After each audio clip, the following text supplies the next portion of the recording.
Hello, everyone, and welcome to Smashbox TV's podcast 486 here on December 26th, 2023. So if you do some quick math, which we'll do more of tonight probably, but if you do some quick math, that means our final podcast and show of the 2023 season, unless something crazy, insane, something or other unfolds. Like an emergency podcast situation? Yeah, an emergency podcast, which we've also had in the past when there's been big enough news or announcements. I don't want to restrict us, but if any pro wants to make their announcement on Smashbox, we can always work around. This week is really light for both of us. We could find a way to schedule a live unveiling of maybe an existing, current, or new sponsor for anybody. Yeah, and to tease it out a little, I've already been contacted by one Luke Lorenzen, who has talked about, we announced a few weeks ago, her leaving Prodigy, and then also I mentioned about her trying to attempt to get herself a sports visa. Well, she reached out to me a few days ago and said, I'm going to have some news, and I'll be excited to talk about it on Tuesday the 2nd. So we know we at least will have an announcement coming from one Luke. Hope her and Brad are enjoying their time. I know he's over there in Norway. Yeah, I saw he did a Instagram of all the things that they were eating for Christmas. And some of it looked really appealing. Some of it didn't. Oh, speaking of which, Terry, we have some guests that are about to be on the show. Holyn and Ella are going to be joining us for game night tonight. But before we get to them, I have a very small gift for you. Oh, I'm ready for some left side. Bring it, bring it, bring it, bring it. That's what it is, Terry. Yay. It's lefsa. Because it made me think of it. Nice. Yep. So I buttered them. That's all that's on them right now. All right. I don't know how you normally like it. Sometimes you do cinnamon sugar in yours? I get buttered up. I know you get buttered up. A little butter. We have a whole little bunch bit here of in the regular house. sugar. So. And before we get too far, yes, we thank you for that. And they sell it in a grocery store near my father's, Ooh, nice. where I visited this weekend for Christmas. And I got myself a little package of lefsa, and I brought it home. And my wife had that. That stuff excited. is literally special ordered from Minnesota. It's really good. So Looking forward to it. All right, as we said, tonight, a couple of special guests who are going to join us. We're going to see, where their wits are here at the end of 2023. We're going to try to make well this nice beyond and fun ours, and easy. I'm sure. Without further ado, we're going to welcome in one Ella Hansen and Holyn Handley. Hello, ladies. Hey, what up? How we doing? Do you like my new studio, Terry? Yeah, that is some fancy next level stuff. It makes me maybe a little bit dizzy. Yeah, am I high? Hand Never been on drew a that. set like this before. That's all. Honestly, that's all ChatGPT. I asked it to create a studio. That's what it gave me. I wasn't going to mess around too much. It was better than the old 70s looking one that we had from many years ago. All right. Well, before we get to some of the games or ideas that Johnny handcrafted and personally got all prepped for us here tonight. Stop throwing me under the bus here, Terry. I'm going to ask, do either of you, as we close out 2023, is there anything of news or of note or of announcement or anything of that nature or an expected announcement? Do either of you have anything of that realm within your disc golf professional career that's of note that you want to share with us and the world? not today. Gotta wait. But is there going to be something early, maybe next week already, or is there something that's stretching out that might be a few more weeks, or what are we looking at? What timetable? I've had some cool stuff going on in the off season that I'll get to announce in about a week or so. Okay, well, my only Just leave it at that. tangential guess would be, and you haven't been real secretive about it, of course. You're posting about developing the course on your property and putting down a tee pad and then playing it minutes later. I mean, that sounds like you're living the dream, Holyn. Oh, absolutely. I mean, we've got 5 more baskets to put in the ground tomorrow, and then it's done. Wow, Dang. that's it? Just 5 baskets in the ground So and you're sick. done. 5 more, Yeah, and that will we would have be. done it today, but we can't actually drive my truck to those 5 holes. We need like the Kubota or a Gator, and it was in use by someone who actually does work on the ranch today. So we have to wait till tomorrow to borrow it and go finish those holes. But yeah, we'll probably play the first official round on it tomorrow. Very cool. Now, just so we can put it out in the world for all to know, private, invite only personal use. Like, what are we looking at here? For now, it's personal use / my friends that I invite to come play it. It's just so hard to get to. Because like, mind you got to find a ranch in the middle of nowhere, and like then you've got to find it on the ranch in the middle of nowhere, and it involves driving through the part of the ranch where people live, and there's not really a road there, and yeah. So if it's gonna be played by others, there's a ways to go yet for that. Okay. Ella, when do you expect to get out there to play it? Hopefully the off week after Florida Open. Gonna head up to the ranch and hang out for a bit, play some of Holland's course, see how it is. Give her my rating, Give her a real review. Be like, hole 3 not so great. I'm not gonna lie. And last bit on this, we're talking 18 holes when it's all said and done. Yeah, 18 holes. I forget what the par is off the top of my head, but it's like 11 par 3s, 2 par 5s, and the rest par 4s.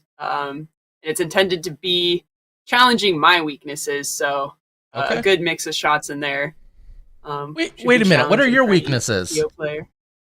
I have them. Flex forehands. Yeah, flex forehands, putter shots, late turning shots. So there's quite a few of those. Okay, awesome. Well, we're going to find out later. Yeah, it's great seeing the story and you continuing to post about it. Awesome. And then, Ella, real quick, where are you currently hanging out? What are you doing right now? I'm in Seattle. Chandler has been hanging out at my house for a bit, Chandler Fry, which has been super fun. And I've been getting him into the gym, and that's been a blast. We've just been, playing a lot of disc golf, going to the gym, playing a lot of disc golf, going to the gym. And I'm making a couple van upgrades too, but nothing super big. All right. Chandler could be scary. Like, if he's already kind of a big, solid guy, like if he just literally started to get definition, I would not want to mess around with him. It's a good thing he's like one of the nicest guys in the world. Yeah, exactly. I'm gonna hug him to death. We're getting swole together. He'll crush you. He'll squeeze you, Terry. Okay, sign me up. All right. So Johnny V has devised some games. Hopefully, some of these which you guys may be able to play along with, and or partake. And excited to see what's going on. I have no knowledge. I know less than you guys actually about what's going on tonight. So we're all at the you're at my mercy, V. and I'm not going to claim that these are any sort of genius games, Terry. They're fun and easy, and we're going to have some fun. And I just wanted to really just have these two on the show. All right, these are the only two people I invited. If they weren't going to make it, we weren't going to do a game night. Damn. So our first game is to get us warmed up. Very simple. It is famous movie quotes. Okay. So Terry and I will each pick a person. We'll flip forward or something. And it's going to be how fast can you get 15 movie quotes. So you just say the movie quote, they have to guess the movie. Okay. And these are, I'm just going to say, these are all pretty obvious. Which, between the two of you, who do you think is going to do better? Who watches more movies? Holyn. Oh, I don't know. I tend to watch the same movies though. I have my favorites. And I just the thing is, if I've seen it, either of us are going to be that good at it. Quotes. What movie do you tend to watch? If I've seen it, I know the quotes. What movies do I tend to watch? Let's see. We're big Lord of the Rings heads over here. We watch those a lot. Extended edition, obviously. Yeah. Mostly recently rewatched all the Hunger Games ones because we went and saw the new one. Oh yeah. Yeah, Songbirds. And then lots of the good comedies from like the 2000s, 2010s. You know, the stuff that I liked when I was in high school. That sort of thing. And I tried to keep these from at least the 80s on. There's maybe a few older ones, but I don't think we should really have to worry about it too much. And they're all sort of. Are we on a team here, or are we trying to be fastest to respond? No, we're gonna go one at a time. So we'll do all. Okay. Of Holyn, then all of Ella, and I'll time it with my little stopwatch, and we'll see who can get to 15 faster. And I'm gonna do one more random sort here for all the words. Terry, do you want to start? And so just all you have to do is say. Can we skip any? Like if we don't know, can we go to the next one? Okay. We can skip. Or Terry, if you want, if they can't get it with just the saying, you could try to find a different way to make it, almost like a catchphrase. Okay, so I'm going to read the quote, and they're going to guess. One Yeah. of them's going to guess. Okay, and we're going to see how long it takes to get to 15 correct answers. Yeah. Is that what you're thinking? Yeah. Let's do 10. 10 correct answers? Yeah, 10 correct Yeah. answers. You're looking at the quotes. Yeah. Are they pretty good? Yeah, I mean, I would assume. okay. Yeah. Most of these you think they... Yeah, I'm just confused about the exact strategy as to... All you have to do is just say the quote and hope they get the movie. Okay, so it's... Okay. Yeah. They're going to both blurt it out. No, just one of them. Terry. Okay. All right, I'll give you Holland. I'll take Ella. All right. So, I'm going to start the timer. You're going to just say the quote. Don't say the movie that's after the quote. Yep. And the minute she gets it, you move on. Okay, and then you're going to pick up after... And if you want to skip, you can skip. Okay. All right, here we go. So we're going to go to 15. Colin, you ready? All right, let's do it. All right, on your mark, get set, go. I'm the king of the world. Oh, Titanic. Keep the change, you filthy animal. Wait, one more time. What was that one? Keep the change, you filthy animal. I don't know that one. Pass. All right. Inconceivable. Oh, Princess Bride. That's such a My good mama movie. always said life was like a box of chocolates. Forrest Gump. You can't handle the truth. Oh, that's the one with Tom Cruise in it. I don't remember the name though. Okay, skip. But I can see this. Yeah, we can skip that one. I don't Okay. remember the name. Or you could... I remember the actor who said it though. That's good. It's pretty good. Can I get a point if I say it? No. No, shush. This is timed. I'm not even supposed to be here today. That's a tough one. That's a tough one. Yeah, okay. All right. Carpe diem. Seize the day, boys. I feel like that's in more than one movie. It's specific one movie, but Okay, Captain, well, my captain. I'm All gonna- right, go ahead. All right. I'm Oh, going to it's make him an offer he can't refuse. Godfather. You're killing me, Smalls. Sandlot. Life is like a box of chocolates. You never know what you're going to get. Oh, we already did that one. Yeah, that's what I thought. Wait, Well, you already similar did one. that one. That's Forrest Okay, All right, we'll skip next. that one. Dead or alive, you're coming with me. Mm, I don't know if I probably didn't. you won't get that one. Yeah, I don't Go know that one. next. Oh, Oh, I'm not bad. I just drawn that way. Not bad. I just draw him that way. I'm not bad. I'm just drawn that way. Yeah, I don't know that one. Who Framed Roger Rabbit? I'm just a girl standing in front of a boy asking him to love her.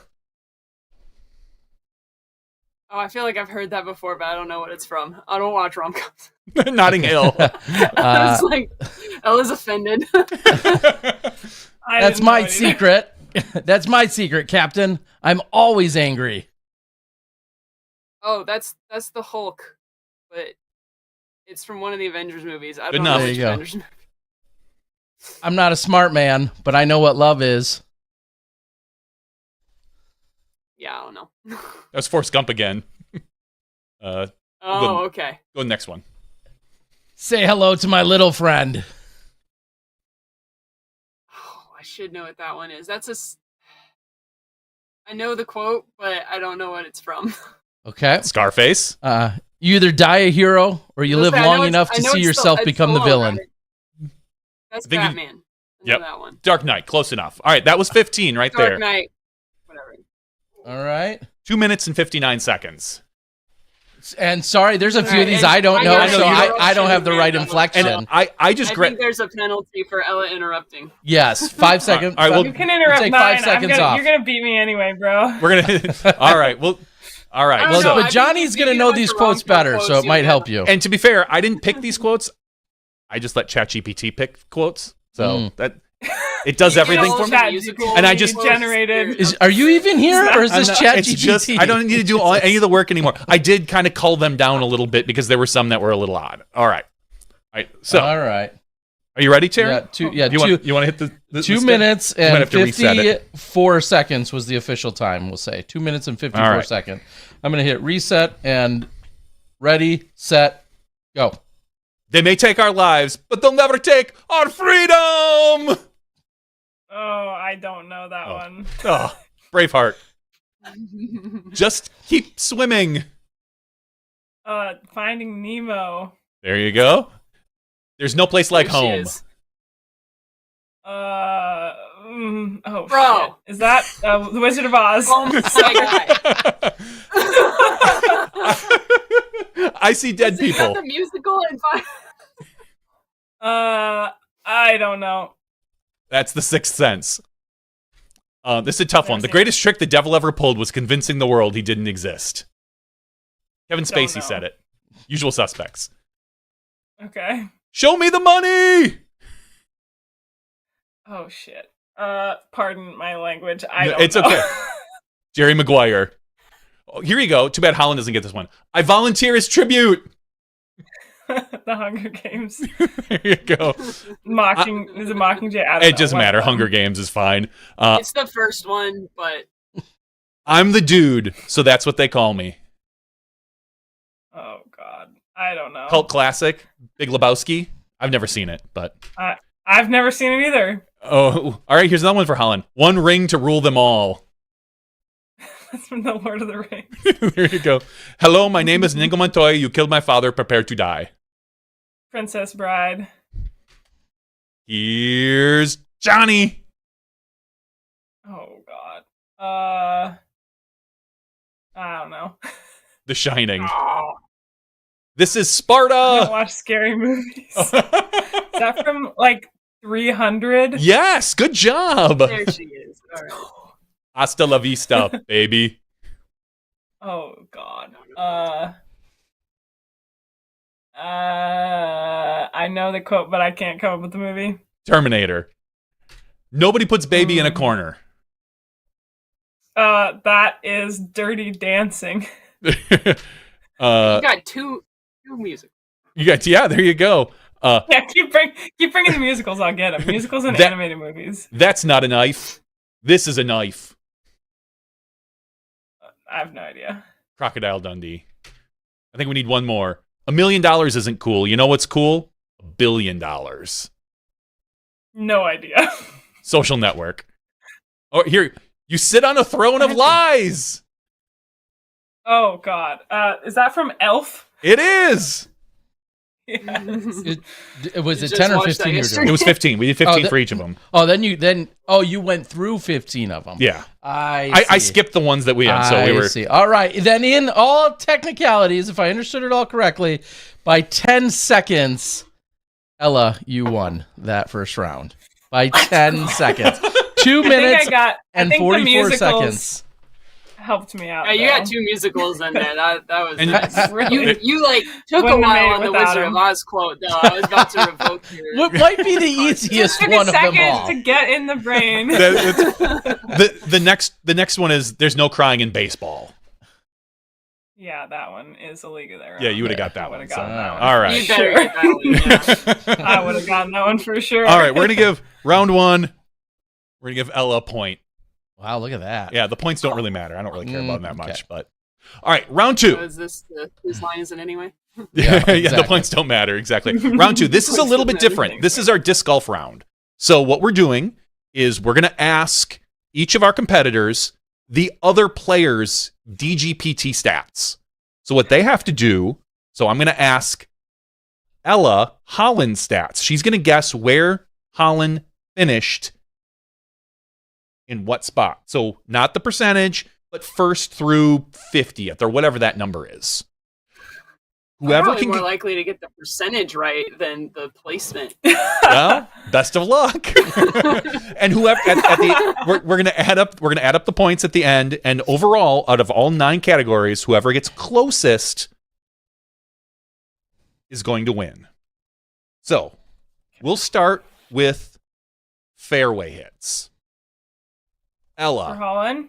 yes. Where do you think Holland placed in fairway hits this season? Relative to the rest of the Relative FBO to the field peop- per our Right. friends at UDisc. Yep, per our friends at UDisc. Okay.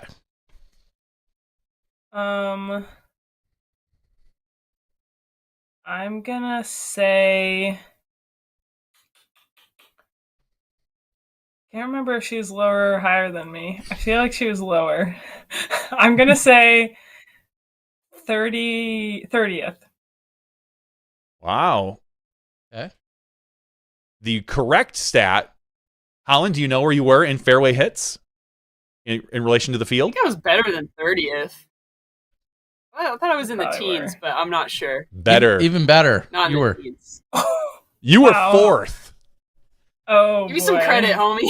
Ouch. All right. So 30th. now we'll flip it around and we'll ask Holyn, where do you think Ella was for fairway hits? Okay. I know your driving stats are really good, but I know her OB rate's pretty bad. So I'm going to go with 19? A little too much credit. As Ella came in 32nd in fairway hits Damn. relative to the field. 32nd. We're not here to place. shame You're anybody. saying your own fairway hits. Yeah, I guess. Okay. All right. All right. Next, we're going to move into parked, as in the parked percentage. We don't want the percentage, but just, again, relative to the field. I'll ask you, Holyn, where do you feel like Ella finished relative to the field? I know you for had a her really parked? good parked. I know she had a really good parked percentage. I know so did both of the Finns. So what place do you feel like She's gotta be she top sat 5. overall? I think she's top 5. I'm going to go with 5th. Okay. Ding, ding, ding. You nailed it on the head. Yes. Oh, So you'll get 0 points, which is good in this case. Yes, we're trying to keep that's the low perfect. score. 0 there. Now, go ahead. Ella's turn. Um, Where do you think Holyn was in parked? I'm gonna say 4th. The correct answer was 7th. She was worse than you. She was 7th. So that's 3 points. So I currently, do that. after 2 guesses, Ella is 29 off and Holyn is 13 off. Yes. So All right. How about Right. C1 in regulation? Holyn, what is your guess for Ella in terms of where she finished C1 in regulation? I'm gonna say 5th again because I think you're like pretty close on all of your driving stats. All right. I'm gonna go Well, 5th. I will let you know you were 1 off. She finished in 6th. So C1 in regulation, Ella was 6th. So- Ella, go ahead and guess for Holyn. C1 in regulation. I'm gonna say Holland likes to make putts, so I'm gonna say 13th. you need to give your friend a little more credit. She was A actually little better than that. one better than you. She was in 5th. She took 5th. So that's unfortunately 8 points that Ella just took. All right. In a very similar sense, C2 in regulation. Ella, we'll have you go first this time. Guess what Holyn was, C2. where she finished relative to the rest of the She was field. 5th in C1. Mhm. I'm gonna say 3rd. Ooh, okay. So a little too much credit, but close. She finished 5th there as well. Okay. So That's pretty good. So though. just a difference of 2 points. All right. Holyn, where do you think your good Okay. friend Ella was C2 in regulation? Knowing that she was 6th in C1, where do you think I'm she gonna go was with in 6 C2? because I feel like C1 and C2 are usually pretty close. So I'll go with 6. That is a good summation. She was 7th. She was 7th in C1 in regulation. Not bad. All right. Now let's talk about what we're all here for. Well, okay. Some of us are. The birdies. Putting. The birdies. Well, I mean, We're somehow moving this birdies. ties in, I'm sure. But let's We'll talk get about there. birdie percentage. Holyn, what would you guess Ella had for how she finished relative to the field in birdie percentage? Where did she rank overall in birdie percentage? This one I probably could guess pretty well because this is one that I look at a lot. 5th? Okay. Because I know it's Kristen and then Ian and some. I know what like the top like 3 are, so I'm gonna guess 5th. Okay. All right. Well, you'd be correct. She finished 5th. Damn, right on the money. Now you have a chance here to answer, Ella. Where do you feel like Holyn finished in birdie percentage? Well, I think I'm higher in birdie percentage because Holyn gets less bogeys, but I could be wrong. I'm gonna give her a 7th. And Holyn, do you know where you are? I'm second, baby. Second. All year. I get a lot of bogeys, actually. So second in Sure you do. second in the entire field, only behind Kristen in terms of birdie percentage. Not a bad place to be. All right, let's move on to scramble. These are I think these are a little bit less kind of paid attention to, the scramble percentage. Ella, we'll start with you. Where do you think Holyn was in scrambling? Okay. This is actually something that she's maybe not as good at me at. But I also could be wrong. I feel like I just keep my brain is not in Statland. I'm gonna guess she's still like pretty good at scrambling though. I'm gonna guess 8th. All right. The correct answer wish. was 11th. You were 11th in. I was so you close. That's better than I was- thought. That's better than I thought. I thought better. it was going to be like 20th. All right. Well, Holyn, how about Ella? Where do you think Ella stands in the scramble rate? How good is she at recovering from her unfortunate drives? I feel like we're pretty similar in terms of scrambling in that we're both not the best at it. I don't know, 16th? That was close. I thought I was going to be a lot lower, so I was going to guess worse, but I'm going to guess 16th. I'm going to guess better than original. She was I thought we were both going to be way down there. 14th. Yeah. 14th for Okay. scramble. Okay. So you guys were both Honestly, that's relatively, better than I thought for both of us. yeah, relatively close. I mean, with Ella at 14th and Holyn at 11th, I would say that's pretty adequate. All right. Well, you can cover up some poor drives, maybe even some poor scrambles with some putting. So our next two categories are putting. C1X. Ella, where do you guess Holyn was relative to the field in C1X putting? Okay. Holyn, I feel like had a lot of really good putting tournaments, and then a couple that were just like booty hole. No offense. That's very generous. I'd call it more than a couple. So The reason I changed think my putting stroke mid-season. I think I'm gonna give Holyn 22nd. All right. Okay. Holyn Probably finished pretty close. 16th in the field overall for her putting. So not enough credit there. And Holyn, what do you think about Ella's putting? How did she finish relative to the field? Let's see. I'm pretty sure I putted better than Ella from C1X by at least a few percent. And then I know with C1X, there's like so many ties. So a few percent probably would put you like 26. All right. I think Not I'm lower quite. than that. 26. Let's try 34th. For now. 34th. 34th Ella. for now. Ella's Well, skipping the rough gym and going to season. C1X tomorrow. Going right to Because yeah, C1X. I mean, if you can show Chandler the gym, he can show you that C1X. He's a pretty darn good putter. We have been working He's on a very that, good yeah. He's a All great right. putter. All right, let's talk about outside the circle. We're going C2.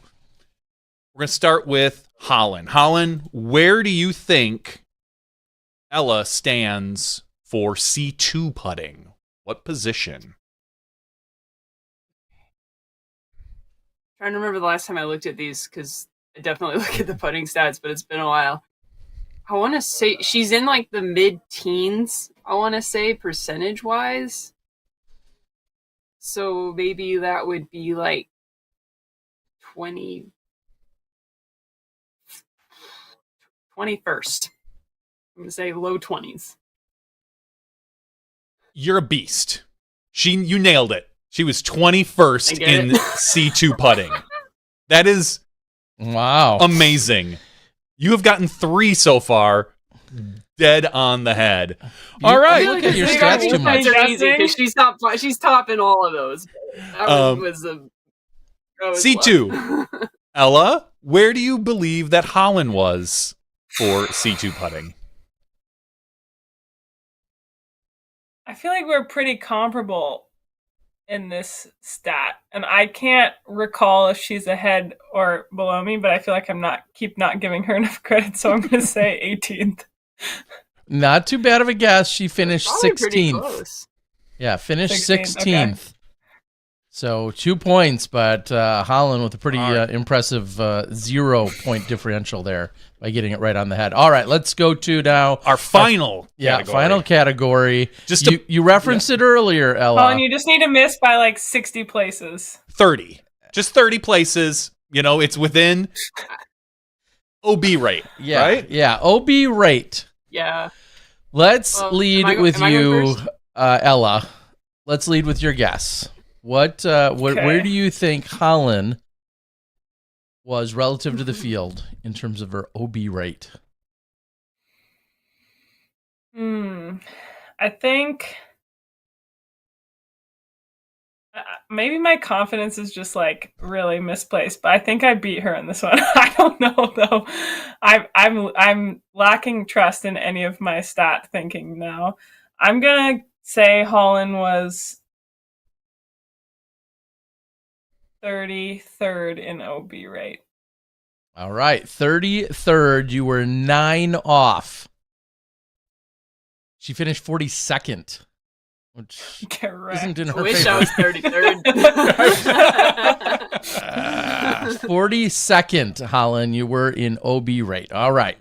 And for the last guess of the game, Holyn, where do you feel like Ella finished? Especially after hearing yourself at 42nd, where do you feel like Ella finished? I knew I was in the 40s. I do think Ella did better than me in this stat, so I'm gonna go with 40th. All right. Well, with a difference of 5 because she finished in 35th. So she had you by 7 places there. But overall, that means a 34-point differential in Absolutely Holyn's favor wrecked. overall. Holyn, Oh, your stat no. queen. Yay. Checks out. Yeah, I was going to say, Completely how do you guys checks feel out. about that? Ella, does that surprise you at all that she was a little No. more in tune with the stats? No, I feel like I she, feel like we both I look like at the to look at the stats a lot. stats. Yeah. I think Holyn remembers and like ruminates and dwells more on like what place she's in. I feel like I just look at the stats that I'm like ahead of certain people and I'm like, yeah, heck yeah. And then I just don't pay attention to the other ones. I just look at the OB right and I'm like, dang it. Easy to know where you're giving them away. So what's your favorite stat for both of you that we just read off? In any way you view it, what's your favorite stat for you personally, Holyn? I mean, birdie rate, Okay. tested only by Kristen. Yeah. It's like, I throw OB a lot, but I still score. Okay. I like it. Yeah. That's all that Ella, what's your favorite stat out of all those?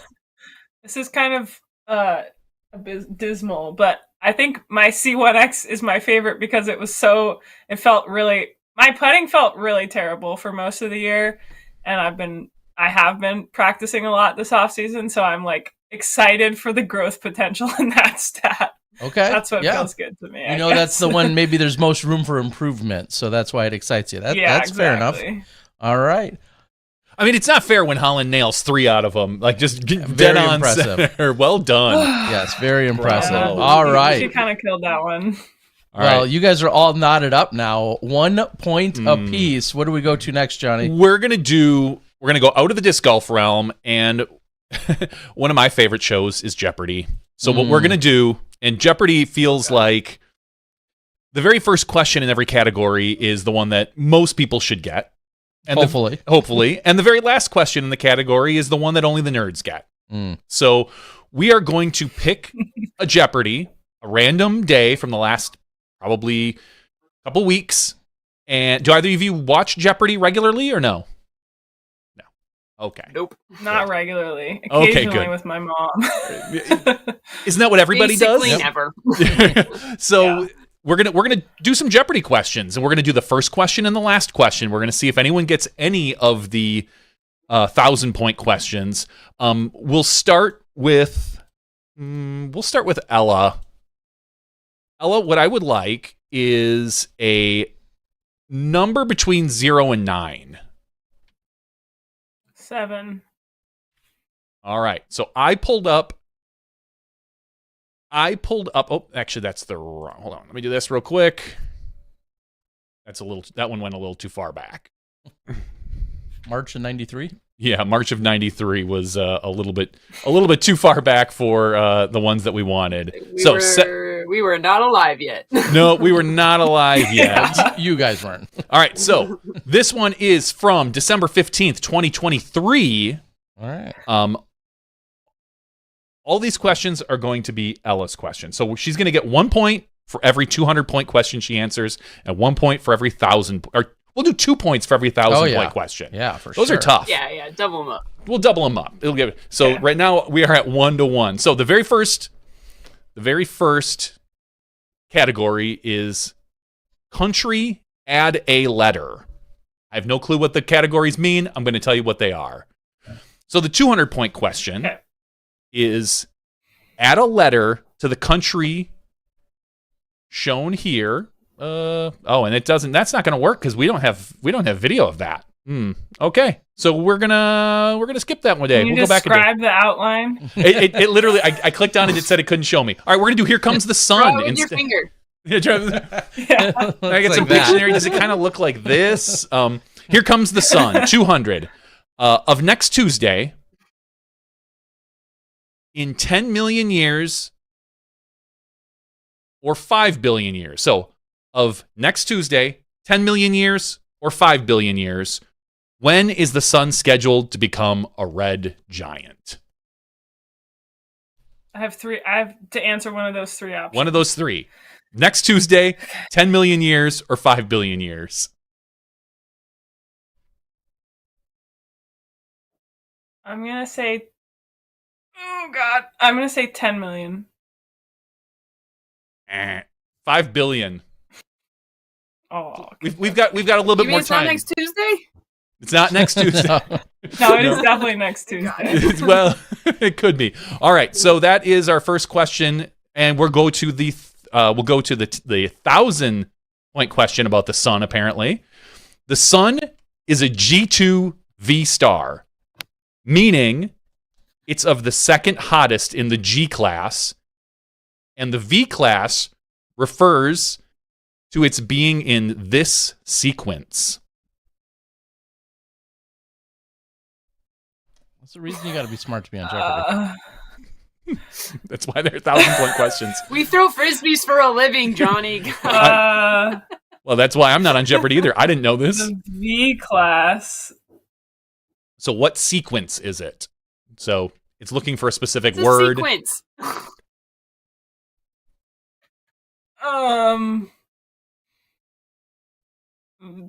Volatile sequence. The main sequence. Gary got it right that day. So all right. We're gonna move. Good job, Gary. Good job, Gary. All right, we're gonna go over Good job, Gary. We're gonna go over to Holland now. We're gonna do hers, which is Times New Roman. Terry, can you read that? I think I can. All right. In 2015, this man with some degree of pull in the Rome area inaugurated a year of Jubilee, which drew 20 million pilgrims. What? I'll read it again. In 2015, this man with some degree of pull in the Roman area inaugurated a year of Jubilee, which drew 20 million pilgrims. I don't know. Ring my bell. What is it? Is it Pope? Pope Francis. All right. Yes, it was. Yeah. All right. So Holland does not get that. And now we'll go to the 1,000-pointer. These make me look dumb just even trying to read I'm them, trying to read them makes me feel All stupid. right. Here we go. For 1,000. Still, Roman, what are we still talking in? about font, and now you're talking about Italy? I don't know. It says Times Times New New Roman. Roman. So I think it's all about Rome. Presumably, yeah. Or it could be fonts. Who knows? In 2023, P was for the 2,000-year-old Palazzo, reopened to the public after 50 years of restoration, as well as this Roman hill it's on.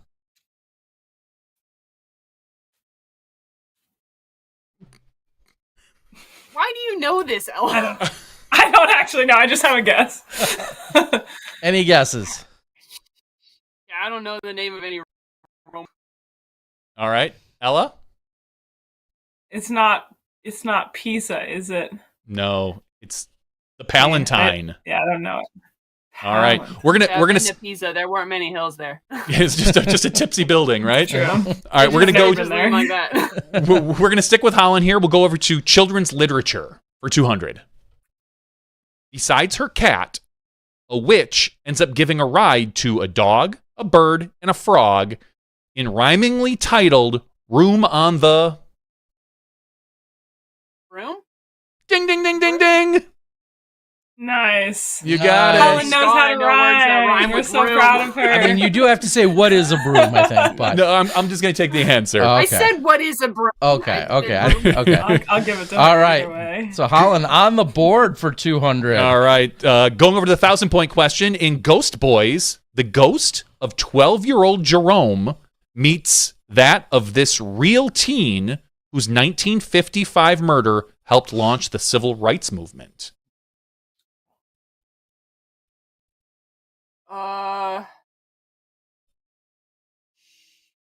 I feel like I should know this, though. Teenager who died. I know a teenager who died. Am I getting? I don't know if I'm getting the name right. Who is Emmett Till? Nailed it. That's Damn. 2 points. That's it. 2-pointer. I I was Wow. like pretty confident because if I get this name wrong, I'm gonna make someone really mad. I'm sorry, I don't mean to put you in that position. All right, Terry. All right. Now, what are we? We're heading over to 200. For Ella. 200. Aren't they only supposed to be 1 through 500? Isn't that? I think that was when we were kids. They upped the game. All right. So where are we at? Which one? Which one am I reading? Okay. Colorful sports is the category. Yes, let's The go. answer Not is fair. the area surrounding a golf hole. The average size on the Pro Tours is about 6,000 square feet. 6,000. That would be a green. What is a green? Ding, ding, ding, ding. That is That's so 200. not fair. Yeah, that is a Is that a pretty golf damn easy question? one. Come on. Yeah. Fine, I Okay. get musicals next. I'll see if there's a musical one. Yeah. All right. And in the 1,000, what was the Yep. category again? Colorful Colorful sports. Here we go. For 1,000. The answer is this pro hockey team took their name from the 1914 hit heard here. Hmm. Oh, well, we're not going to be able to We're not going to be able to play we're not that gonna be able one. to play that one. Oh, Hmm. wait. Am I supposed to hear? Yeah, no, you're not supposed to hear anything because it's an audio one. That Well, sucks. it's click on it once. Well, for do real your quick. best impression of it, John. I was gonna say I'm gonna call this a Japanese hit. If that gives you any kind of clue. No. Don't listen to Terry. No. No, that's who got it right. That's the person who got it right. Oh, It's- okay. Oh. Then never mind. Um, Okay. Then there's no way for us to know that unless you know it. pro hockey team and a color. Take a guess. They got their name in 1914. 1914. Okay, give me a second. I have one idea, but I'm not sure. Yeah, give me the Jeopardy theme. Oh, there's a guess on the board. Uh, Mhm. I'm gonna guess the Red Wings. That is a solid guess, but it would be incorrect. Oh, is it the Blues? St. Louis Blues. Yes, the St. Louis. I bet you the song was something Blues. bluesy too. Sorry.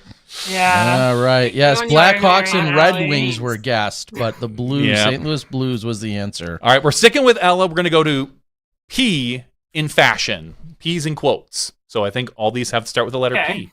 All right. Presumably. Presumably, Okay. it's the letter All right. P. It's it's the sprightly name for a very short hairstyle that's worn close to the head and combed in points around the face? What is pixie or like pixie cut? Yep. Ding, That ding, is ding, ding. correct. It was She gets pixie. And we'll move on to the 1,000-point one. A Latin word for sun ends this word for a stylish item that protects you from the rain as well as the sun.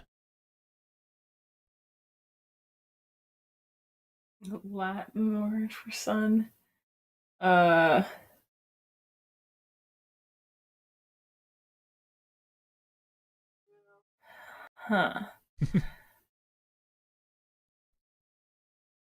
Oh, what is a parasol?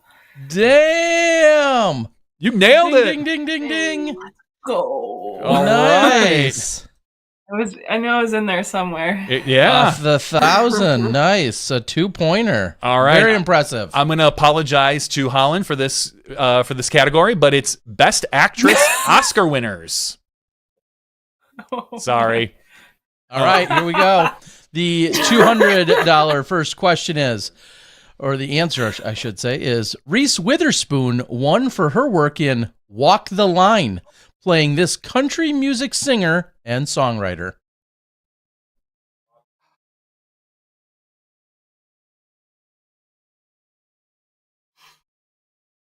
Yeah, I don't know. No guess? Never seen that movie. Walk the Line? Okay, June Carter Cash. Johnny Cash's significant other. And we'll go into the $1,000 The one. $1,000 one. In 2002, Halle Berry made history taking the Best Actress award for her role as a grieving mother in this film.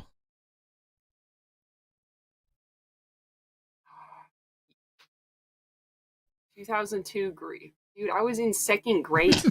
I have no idea. I've And never it's not seen a it. I have no idea. It's not a movie you would probably seen when you were in second grade. No, Monsters Ball. Monsters Ball. Oh, never Yes. heard of it. Never even Sorry, heard of Halle that Berry. movie. Really? All right. Okay, yes. All right. Yeah, you guys It- just ain't old like us. Yeah, you're not old. It was I think she was the first African-American woman to to win win that? an Oscar for that, for leading role or something. All right, we're gonna go over to Ella, and this one's called Play Settings. Play Settings. The musical Evita, set in this country. Are you kidding me? You I've gave me the never musical seen one? Evita Holland. I've You've never never seen seen Evita, Evita? but I have. Do I get a oh point if I my can god, answer this no! one?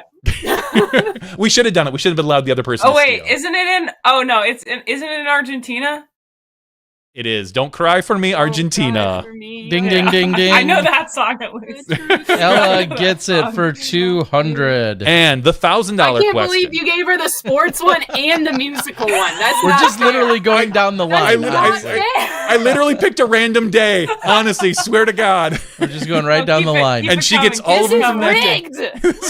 rigged. You got the stats one. Easy there. This is so rigged. All right. Oh the my $1,000 God, the $1,000 upset. question.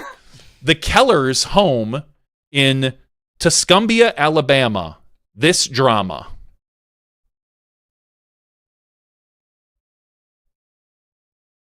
Kellers. Yeah, I don't think I know either. In Tuscumbia.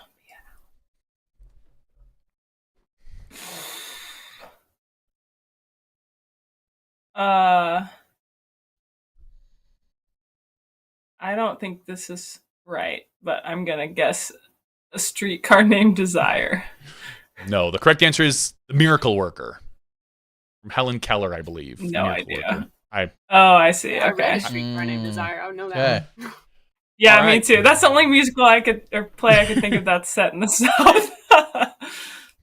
Or Cat on a Hot Tin. All right. Am I doing the next Sure. one? All right. hmm Forks, knives. this one right Oh, here. I'm sorry.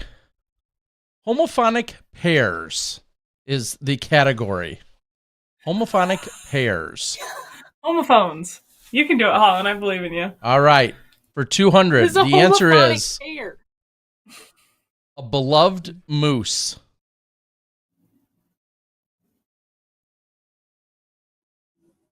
I don't even know what a homophonic pair is. Homophonic are words that sound the same. Two words that are different things but sound the same. Okay, wait. Then what's Wood the question? and wood. Got So it. the question Okay. is, a beloved moose.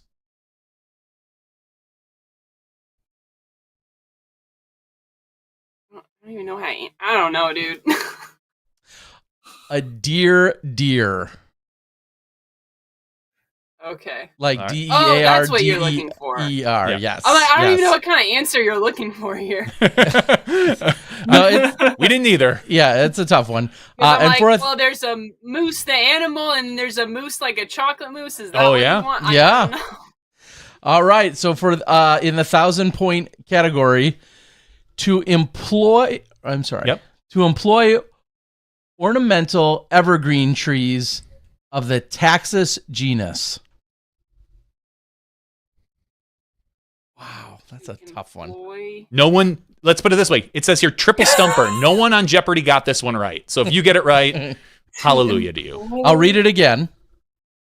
To employ ornamental evergreen trees to the Taxus genus.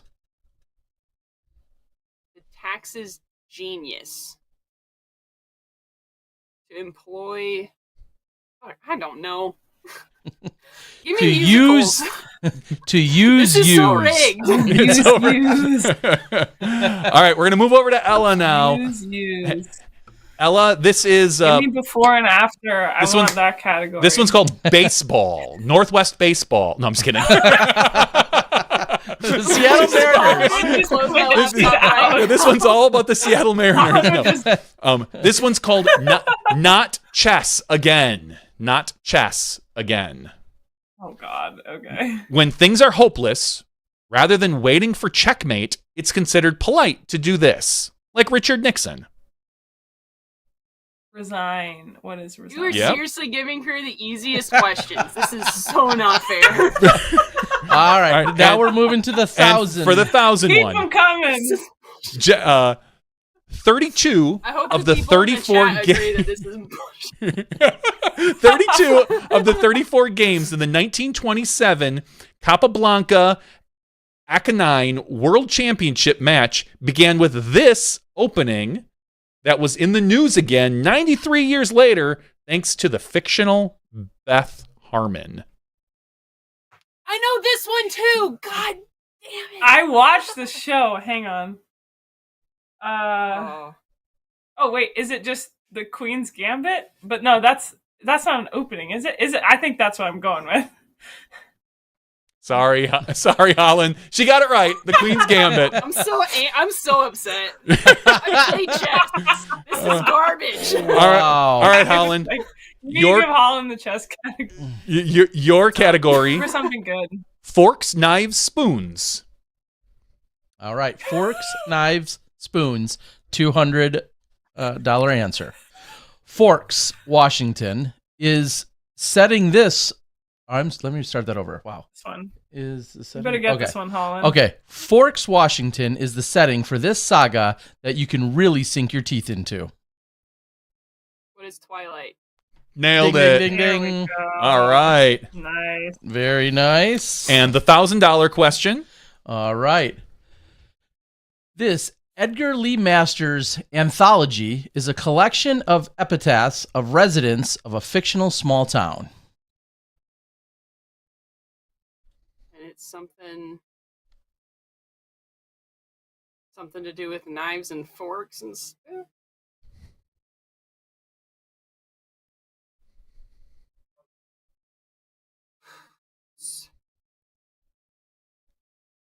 Wait, okay, repeat one more time. One more Yep, time. no problem.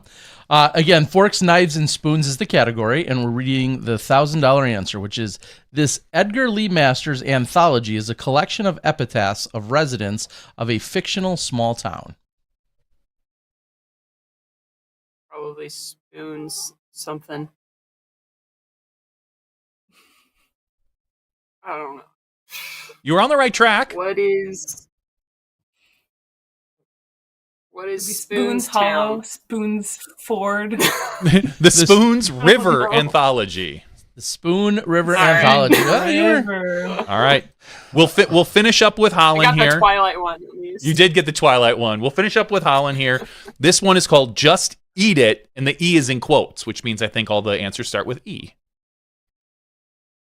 Okay. In the U.S., this French word signifies the main course, but in France, it means the first course. Entree? Ding, ding, ding, ding, ding. Oh, what is entree? My bad. All right, the $1,000 question. These can be purple to black in color, sour right off the tree, but good in a jam or pie.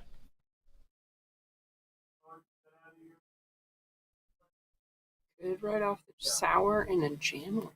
Yep. These can be purple to black in color, sour right off the tree, but good in a jam or pie.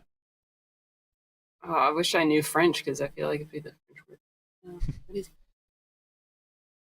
Elderberry? Remember? Nailed it! What's it? Nice. Oh my Elderberries, god! right? you got it. Elderberries. I don't think that matters though. I don't come back, but I got at least a point.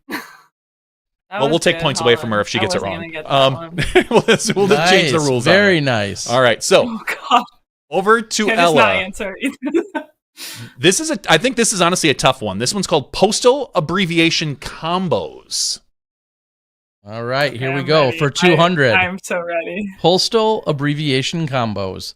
Colorado plus Nebraska equals this geometric figure. What is a cone? All right. Ding, ding, ding, ding. Nice. C-O and N-E. All right, for 1,000. The Pelican State plus the Pine Tree State equals this word for someone with an injured leg.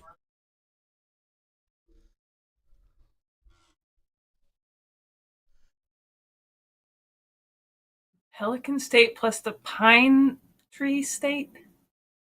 Equals this for someone with an injured leg. Oh, what is it's Louisiana and Maine. What is lame? Bravo. That is correct. Very nice. We're all right. That's the end of Jeopardy. We're done.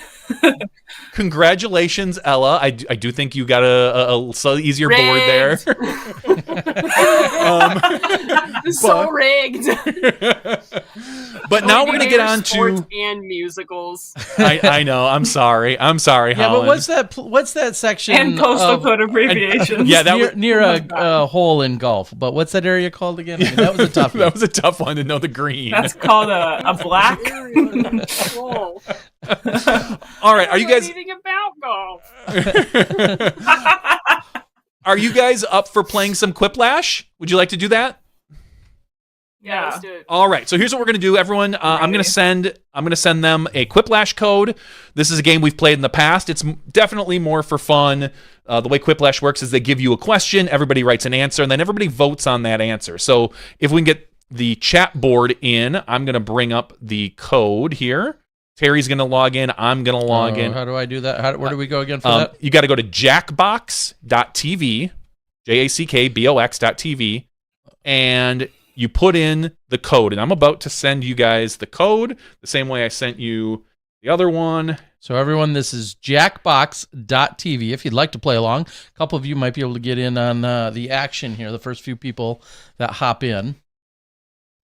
And we'll be able to share that with you in just a moment. All right, there's there's a 4-letter room code that you need to be in. Okay, did you? I just sent it to everybody, Oh, and I'm going to hide it.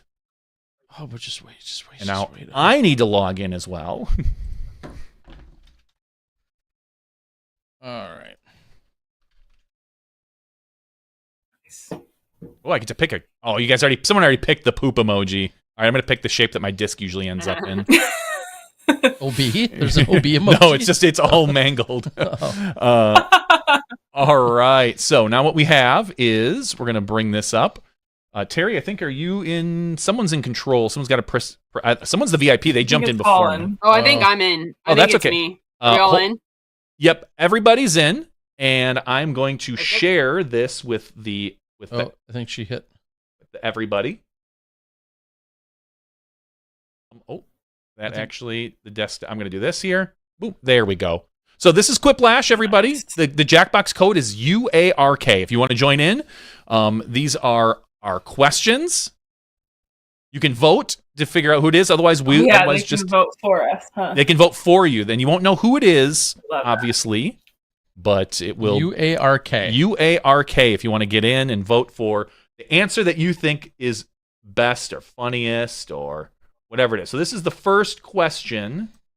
And we've never played. This is Jackbox 3, which I don't know if is it much different than Jackbox 2, to be honest. We're going to find out. I don't know. But the first question. So it says okay, are we? Yep, I think it's going here. All right. All right, write your answers on your device now. We have 90 seconds. Everyone should see prompts on their screen to answer the questions. And I think it used to give the audience questions as well for them to answer, but it doesn't look like it's doing that.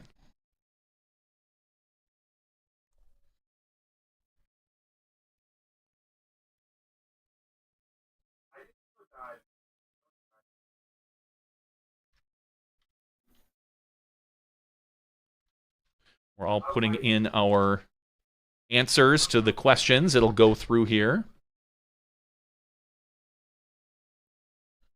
And these are not safe for work at once questions. So they'll give us some saucy questions, so to speak. Yeah, I'm assuming you want us to be like PG over here. No, not at all.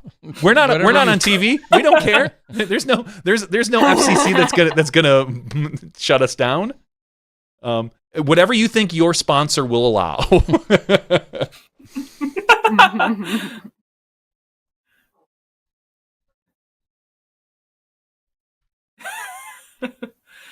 All right. Oh, we got 8 people in the audience. What's up, everybody? You should vote for mine, even though you don't know which one it is. Yeah. All right. I think everybody has submitted their question or their answers to the questions. So now we get to see what's happening. I'm cool. The question is, look, it's all fun and games until the answers are Terry shows up or Ella wins at Jeopardy.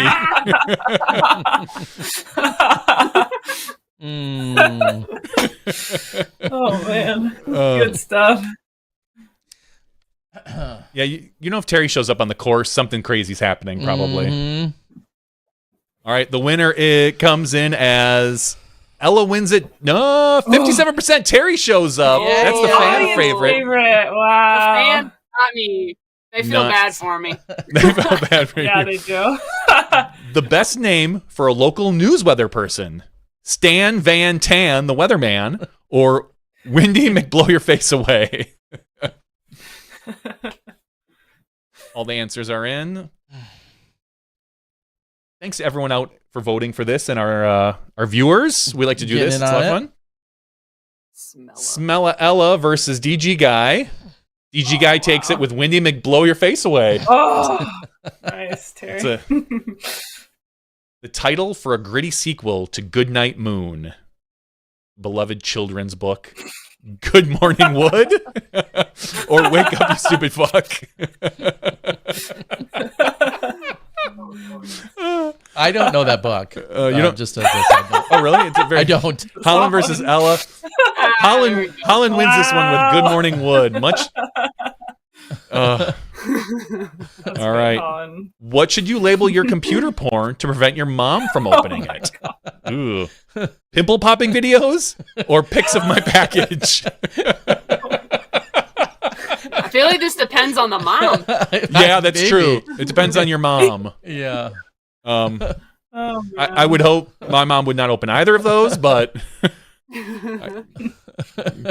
DG Guy versus Terry, and it's split. I got you with the pimple popping videos. A single vote, just barely. Yes. Very nice. That is our first round. They're going to show us hopefully the scores here in a second. Be relatively even. Holyn's in first place, followed by the DG Guy, destroyed. Johnny V, There you go. and then It's back Smella. to last, as it All should right, be. here we go. Round 2, and by 2 we mean all the points are doubled. Once again, if you want to join in, UARK on Jackbox.tv, UARK. So now we get to write on our own devices Okay. some of the questions and answers.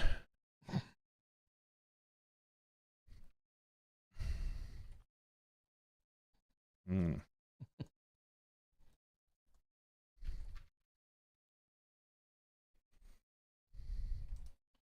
You know when you enter an answer and you know that it's not funny, you know that it's not great? You're just like, oh. Yes, I do know. I do know. I'm sorry, Ella.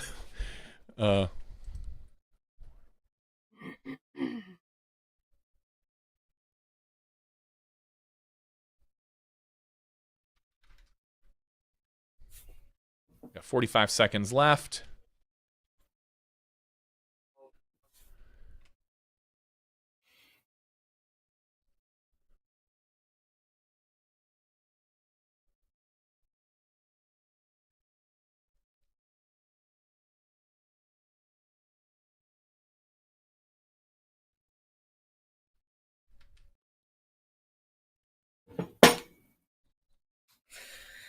Oh, I definitely answered them, but I don't know how good they were. Yeah, I don't love my answers either. I just finished it up, and I don't expect to do well this round. So maybe it'll be a competition between Terry and Holyn. We can get Ella. We'll get him in round 3 and then the final round. Okay. All right. All right. Holyn still has 14 seconds left or something. Oh no, wait. Oh no, it's- it did it for me. Oh no, 14 in the Oh 14 dang, people. In I the didn't know it was audience. timed. I was literally typing this. Well, Oh, hopefully fine. it's Good. Yes. All right. at The a first question is, disadvantage. why would Holyn be the first to die in a horror movie? To upset that Ella got the easy escape route, or because she was staring at her stats instead?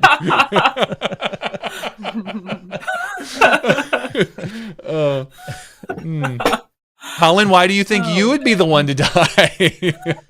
I mean, one of these answers is mine. So. Oh. Hey. Oh, She takes the easy one. Yes, very nice. And print was dying until they put out blank magazine. Print was dying until they put out blank magazine. The answers are disc golfer or putting 101.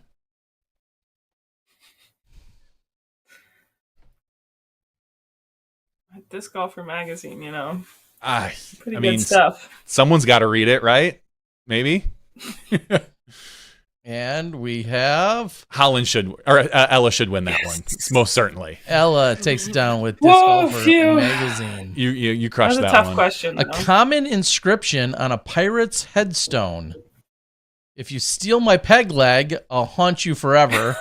And Holyn, Yeah, I was not in able the to get middle of it typing submitted. it, and it went. That makes me sad. Wow, I'm so funny. 100% of people think I'm hilarious. You I mean, are. you are. You're pretty funny looking. If there were a fall Olympics, the most dangerous sport would be hole 5 USDGC driving or skiing long jump because there's no snow.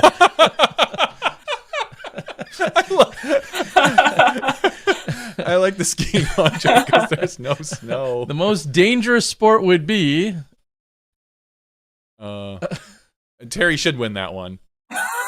Oh, just barely. oh, we split it. Wow. We split it, Terry. Wow. Wow. I feel like you earned that Mine win, was way honestly. better. It was. I'm not gonna lie. Driving It on was. hole 5 USDGC, that is a tough one. Yep. All right. After round 2, scores are changing. Smell is in the lead, followed by Holyn and DG Guy and me in last. Gotta watch the clock, Holyn. Alright. Come on. Oh, No yeah. 30 seconds. Thriplash. So this is the 3 lines that'll show how we reveal the jokes. Have fun with it. Okay. I don't know what this means. We'll see. Yeah. This must be a new it one. just then. goes Newer one line at a way to close it time. out. All right. So the final prompt is. I don't think I'm supposed to say this out loud. All right. Cool. So that we have 3 answers, and I think everybody has the same final prompt here. Mm. We'll see though.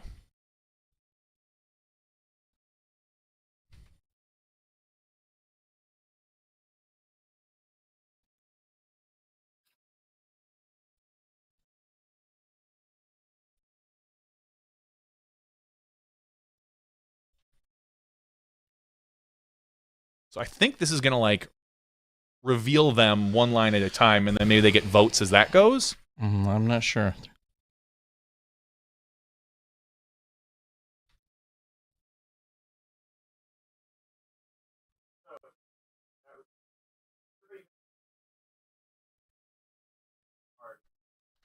All right, I went fast this time. All right, I just Get him in submitted over mine. quality.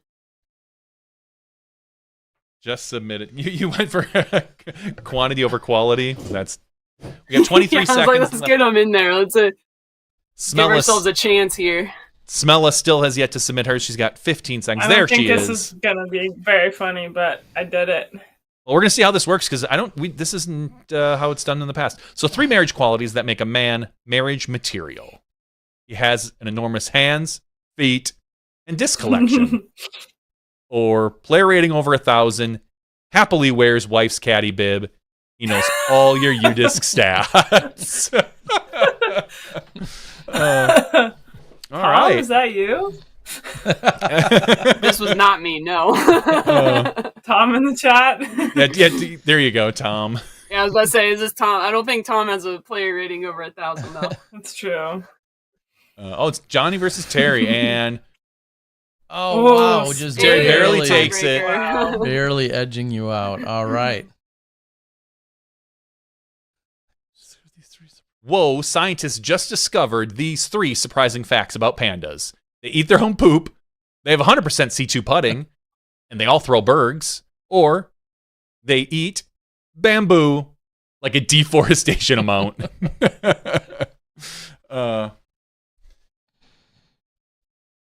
So you and I went against the first one, so this must be Holyn versus Ella. Yeah, presumably. Or Smella. Yeah. Her alter ego. Mm-hmm. Smell you later. I put in Smella as my name before. Yeah, mine wasn't very funny. Hey, there we Before I go. knew I could be the Holyn. poop emoji too, but it really fit. Yeah, no, that you nailed that. Big points for Holyn. All right, we Is are that- going to see probably the final results here. On that. Moving around. roll. Wow. Holyn jumps into the lead over Nice. DG Guy. And Holland's our winner. Yay. And I believe that is worth Good at job, least 4 Holyn. points. Wow. Oh, look. We're all tied up. 12 to 12. Look at that. Oh, wow. How amazing. Incredible. Oh, Oh wow. my god. That one took about 50 The minutes. real prize was their friendship. Was the friends you made along the way. Aw. So the question I know, I is, feel like Holland's gonna be less of a friend to me now that I got all those Jeopardy questions. the only question that remains, Nah, or the I'll main just- question, I are beat you in guys on the satisfied stats, with so. the tie, or should there be one more round of Quiplash, one more game of Quiplash between among us to determine the outright winner between the two of you? Or are you satisfied with a tie here in 2023, and it'll be a fresh restart for 2024? You tell us. I feel like Holland Anything wants to going? win. I'm honestly okay with a tie. Okay. I'm good with a tie too. I'm All good with a tie. right. Another round All down, so. But I would play another. So Yeah. what you don't realize is round 5 is back to Jeopardy. So no, I'm just kidding. I'm just- I'm in. Let's play. Holland's gone. just, Out of here. just evaporates, just poof. Like The Griffey family is the category in Jeopardy. this left-handed Oh, Seattle Mariner had the sweetest swing in baseball. All right. So do we want any more games, or are you guys good? I'm good. That was great. I had Okay. had a lovely All right. I time. think we killed it. All right, guys. That was a So solid, hour and a half of games there. yeah, thank not- you. Not too shabby. So before we let both of you go, and as I said earlier, we're closing out 2023. Usually, anytime we have guests on, we always have them then shout out sponsors or recognize or thank or whatever, or any special messages, projects, initiatives, anything that might be going on. It doesn't really matter. But since you tied, Holland, you're going to go first. You're more along with your own personal course, so you get to go first here, Holland. Any sponsors, shout outs, call for new sponsors, recognition, initiatives, anything you want to share? Send yourself off with it. Let's hear it. Sure. I mean, I'm planning to post a YouTube video soon of my new course, playing it, showing it off a little bit. So make sure you guys are looking for that. I guess we're gonna thank sponsors. I've got Discraft and Throw Joe's and Squatch. Always grateful for those guys. I do have one project that has yet to be announced publicly that will be announced, I think, January 1st. So if you follow me on Instagram, you'll see it there. But another cool project that I got to work on this off season will be announced soon. Awesome. Well, best of luck with that. And if it comes out the 1st or the 2nd, that means we'll be able to touch on it, recap, or elaborate, or whatever come next Tuesday night. So looking forward to it. And Ella, over to you. Anything you'd like to say to close us out? Yeah, I guess my sponsors, Discmania, Pound, OTB, and Whale Sax. Love those guys. They're good stuff. And it's December. I think Uplay is doing a little fundraiser drive right now. So if you want to help out with teaching disc golf around the country, around the world, you can give them a little donation. They would love that. Yeah, that's all I got. Follow me on Instagram too, because I'm funny. Yes, as proven here tonight. And incredibly insightful and witty, and then more knowledgeable than your friend sometimes. It was what it boils exactly. down to. Depending on what that knowledge base is.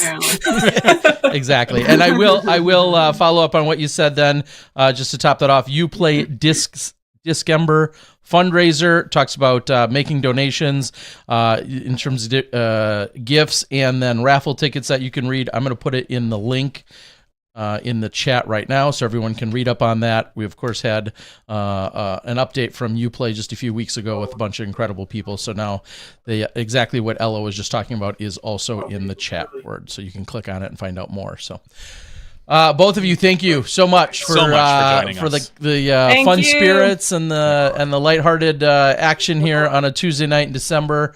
We wish you the best of luck in your as the off season rolls on. And if you guys ever have any information or news to share or anything of that nature, or you just want to stop by and say hi, you guys are always welcome here. I'm really hoping in 2024, Ella does better in her fairway hits and Holyn does better in her OBs. That's what I'm looking forward to. You can wish. Same, dude. Same. Both of those things. No arguments from them. All right, everyone. Once again, thank you to Ella Hansen and Holyn Handley.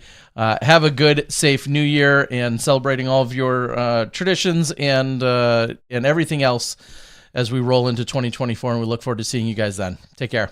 Thanks, guys. You too. Bye. See ya. Good night. Good night. All righty. Good times. Two of my favorite people to follow on Instagram, right there. Super good time to have them, and thanks for being good sports on top of it, rolling along with the action. Agreed, because this was, again, a little half-ass put together by me. No. Clearly. Chat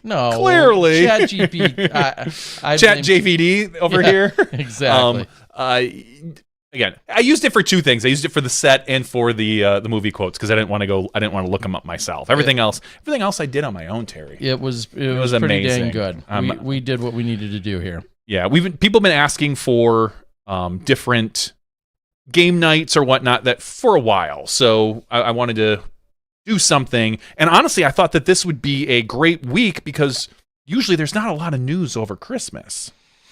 You know, we had our show last Tuesday, and clearly there's been no huge announcements that happened on the Friday before Christmas. Yeah, no, definitely not. No one would announce anything then.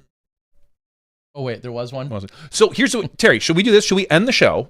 Sure. And then we will come back and we'll talk about maybe just general disc golf stuff in what we'll call the after show. Maybe we'll even switch these around in the podcast. Maybe we'll make the regular show our after show and our after show on Friday, our fun game night with Holyn and Ella. However you want to do it. We can do it because I'm in control. So. Yeah, whatever you say, I just follow along. As you should, Terry. Always just listening to Johnny V. I want to give a huge shout out to all of our Patreon supporters. If you are a Patreon supporter, I updated all of the names tonight. I added our most recent studio audience member up to the wall, and he was represented in the picture earlier in the show. So I want to thank everyone. Thanks again. That's patreon.com/SmashboxTV. I think I do have another $5 subscriber that subscribed a few, like two or 3 weeks ago, right after I submitted that one, that I need to reach out to Dynamic Discs to get the Dymax Mini to add them to our supporters wall. Once again, if you're at the $5 level, we add you to the supporter wall, and we can't thank you enough.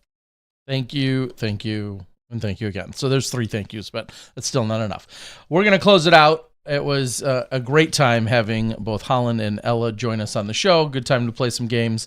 As someone said, a little reminiscent of a few of our weeks during COVID, and we're all here for it. A little more insight to some personality, and I would say the competitive nature that seeps or flies out of each and every one of our competitors that we see out on the tour. That's Smashbox TV Podcast 486. We've got more action for you to talk about things golf, non-golf related, and everything in between. We'll see you then. You step inside the Smashbox. Thank you to our $2 and above patrons. Your name is listed below in the credits. If you are interested in being listed as a producer in the Smashbox TV credits and supporting this and other fine podcasts, please visit patreon.com/SmashboxTV.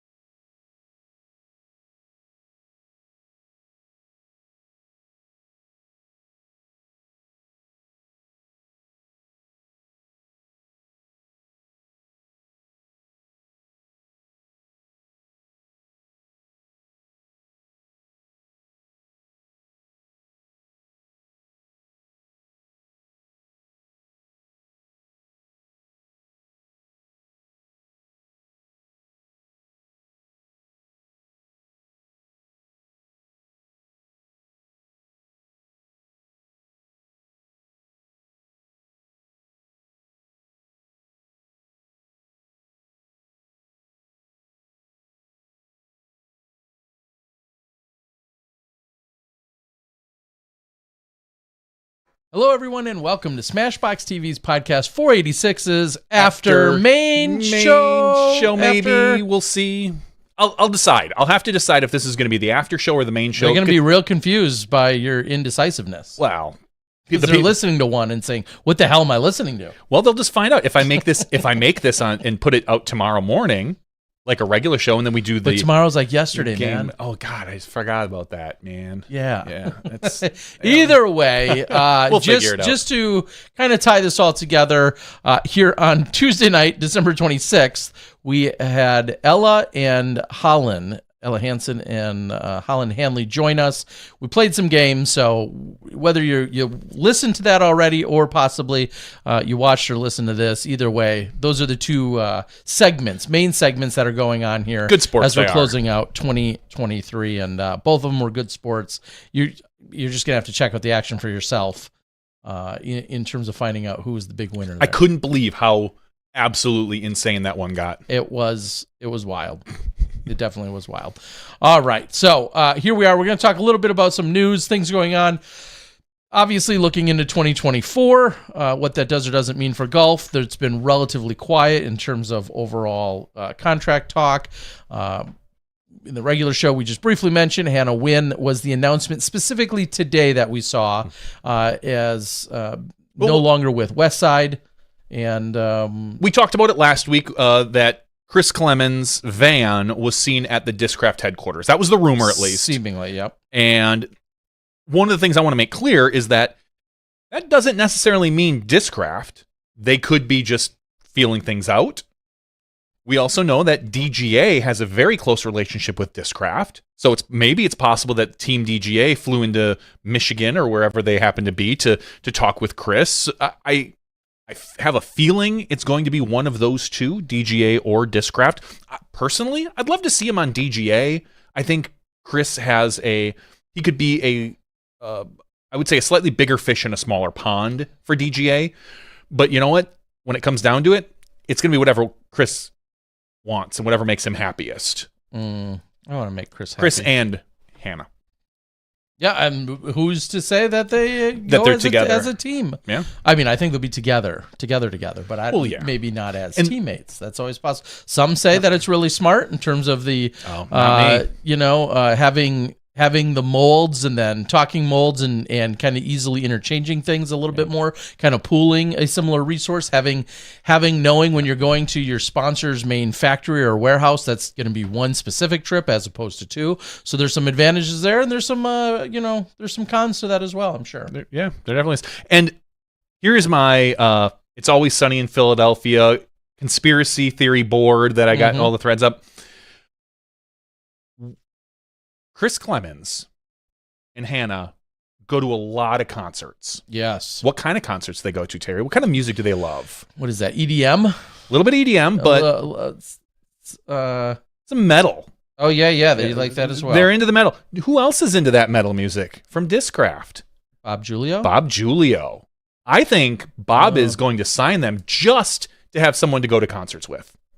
Oh, this is my theory I'm floating out there, that Bob is a little lonely going to these concerts and that he needs some company, and Chris and Hannah are the perfect pair to attend whatever heavy death metal music that Bob wants. So, I mean, it wouldn't shock me if we see another 10-year, $10 million contract for that. That's true. I mean, I'm just throwing my conspiracy theories out there to the world.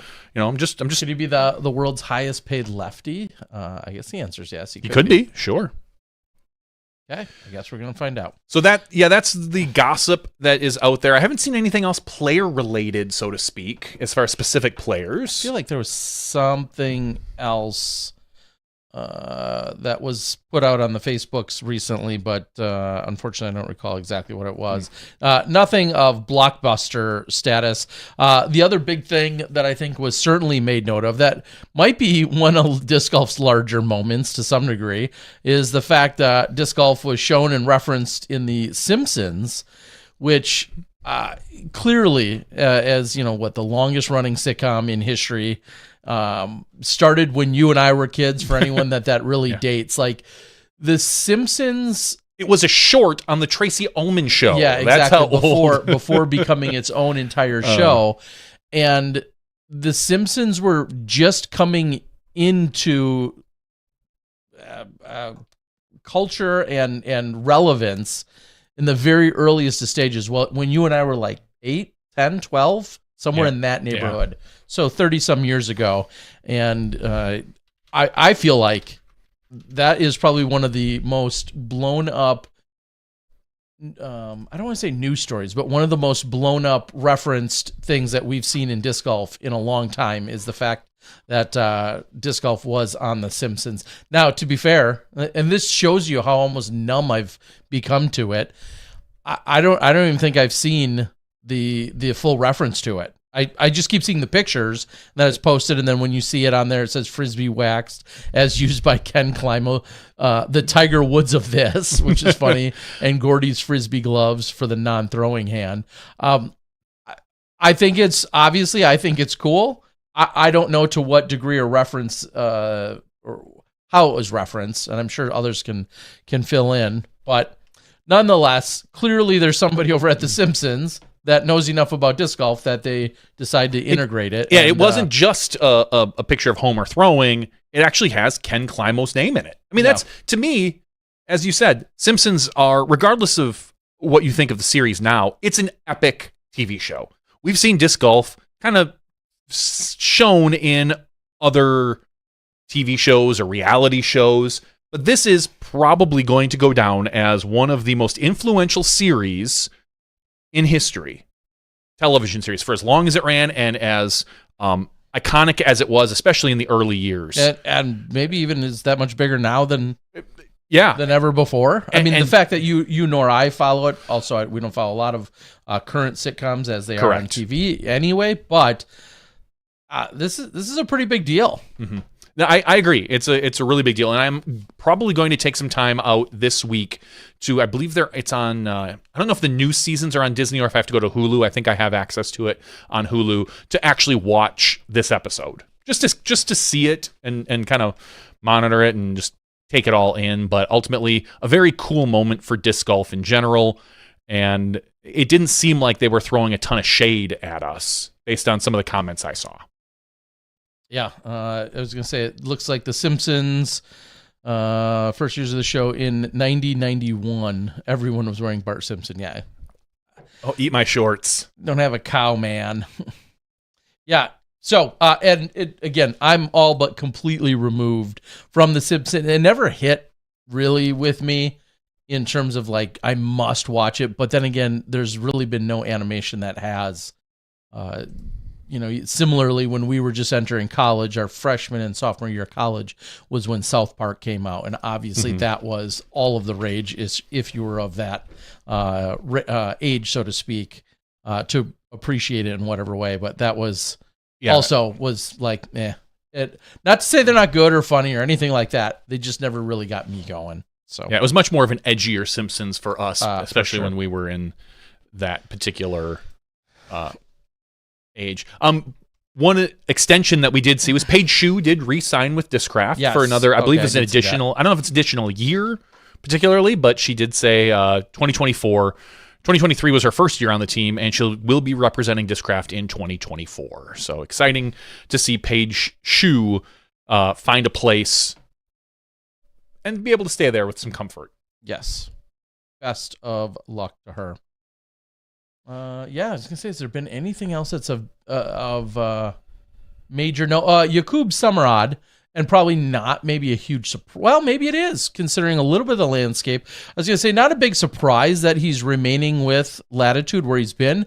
However, there's also a lot of conversation that surrounds the idea of how Latitude is, what their exact goals are with their team and their team members. So although we've seen the likes of, I believe, Tristan Tanner, maybe even since last week's show, Tristan Tanner not returning to Latitude. Correct. And there's this conversation about, are we seeing kind of a reduction in team size overall coming from dynamic West Side and Latitude, but then to see Jakub as one of the guys that has re-signed, obviously kind of a breakout star in the last couple of years.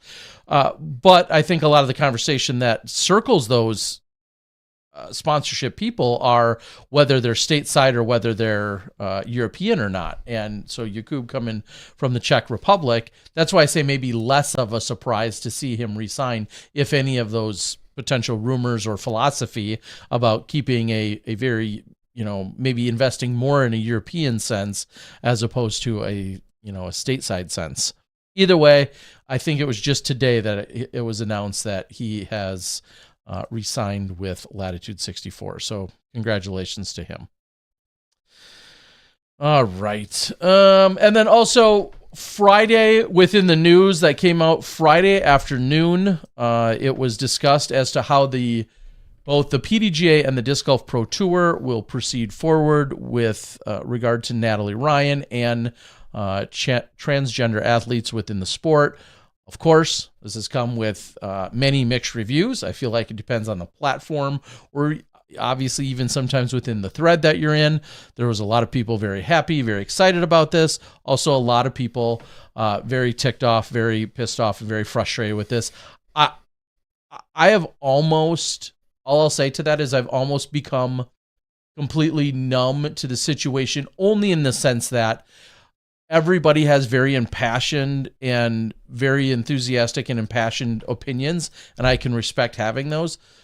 The only thing the reason why I've become numb to it is simply because yelling those opinions from both sides I don't feel like we're at an impasse where no matter what you yell and no matter how loudly you yell it, I don't think the opposing view is listening.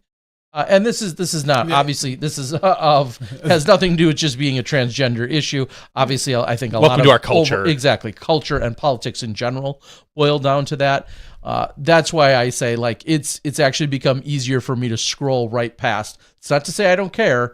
It's just to say that I'm not going to read anything that I haven't already read on either side. And for that reason, I find it easier actually to scroll past.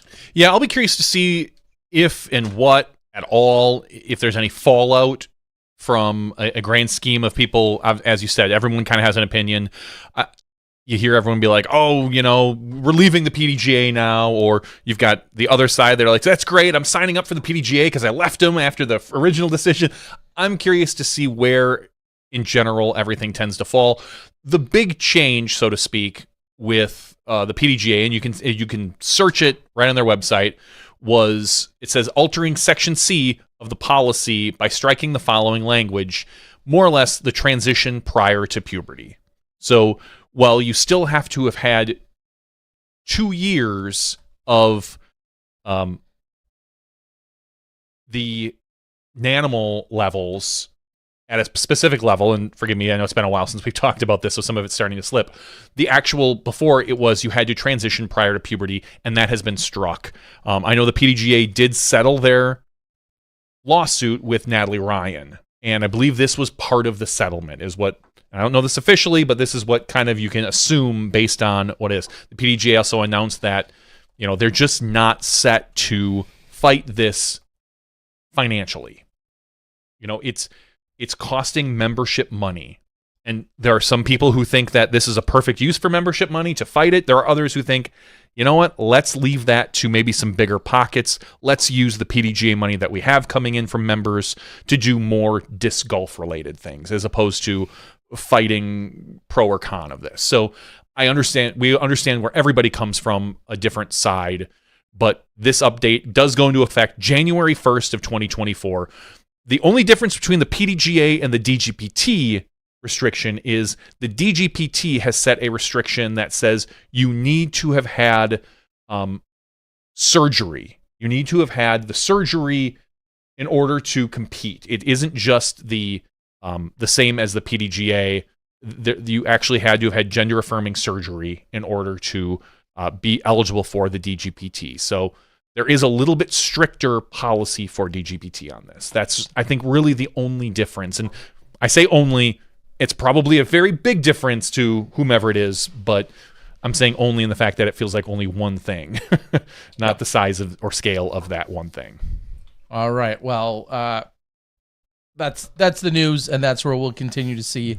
Again, voice your opinions. I would, no matter where you stand on it, I always feel like voicing your opinion in the most, hopefully, professional and or calmest demeanor to the right people is going to be your best bet to do just that. Screaming, just simply going out there and screaming into the air may or may not relieve some frustration. You should see my MySpace page, Terry. But it's it is only going to get but so ranting far. and raving. So I would, just like we say with politics, contact your local representatives and or authorities. Let your voice be heard.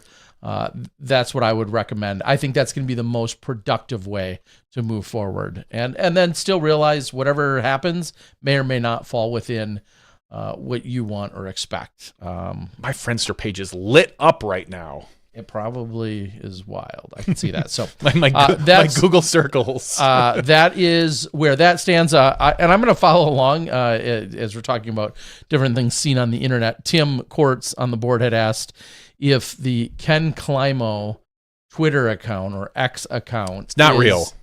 In fact, Ken Climo, and the answer is no. If it were, I would lose and or stop bothering talking to Kenny. If that were the real Ken Climo on X, I would be done with Kenny. That's and the Ken Climo person login, whatever, on X started as what I thought was going to be a semi lighthearted parody, humorous parody, and has just now to me feels like just on outright mean-spirited far too often for my personal takes. Not to say everything's rainbows and sunshine. And I knew, obviously I've known for a while it wasn't Kenny, but I think correct. Even Ken Climo made a post on Facebook saying that, hey, someone's with his joint account that he has with his wife. Yes, that someone's doing an imposter. And as well, the back and forth I had with the imposter account, he referenced. He or she referenced me by name, not the name that Kenny calls me. So I was like, that right there. And I wasn't going to call it out because at this point it was like, whatever. I think at this point, I hope everybody knows that it is a parody or it used to be a parody would be one thing. This is more so now just, I don't know. It's beyond parody in my opinion. Yeah. And what I hate about that is the fact that it is allowed to create so much confusion. Right? Like if you are unassumingly, you just learned of Kenny, you're a relatively new player. You learned of Kenny through the Skins match and some recent commentary. Maybe you dug into his history a little bit, and you go to Twitter, and it looks like a very seemingly legitimate account. Or there's another Ken Climo account, even other than that one, that hasn't been posted on in like 3 or 4 years. And that wasn't the Ken. That wasn't Ken. And that was either. also that. What I think was actually someone with his with good intentions originally, if I recall. So. I hate the fact that they're without any true verification.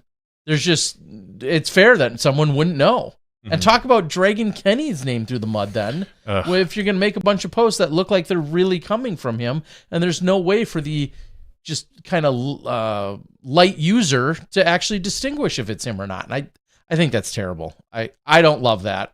No. I'm not going to quite call it identity theft, but I think it sucks.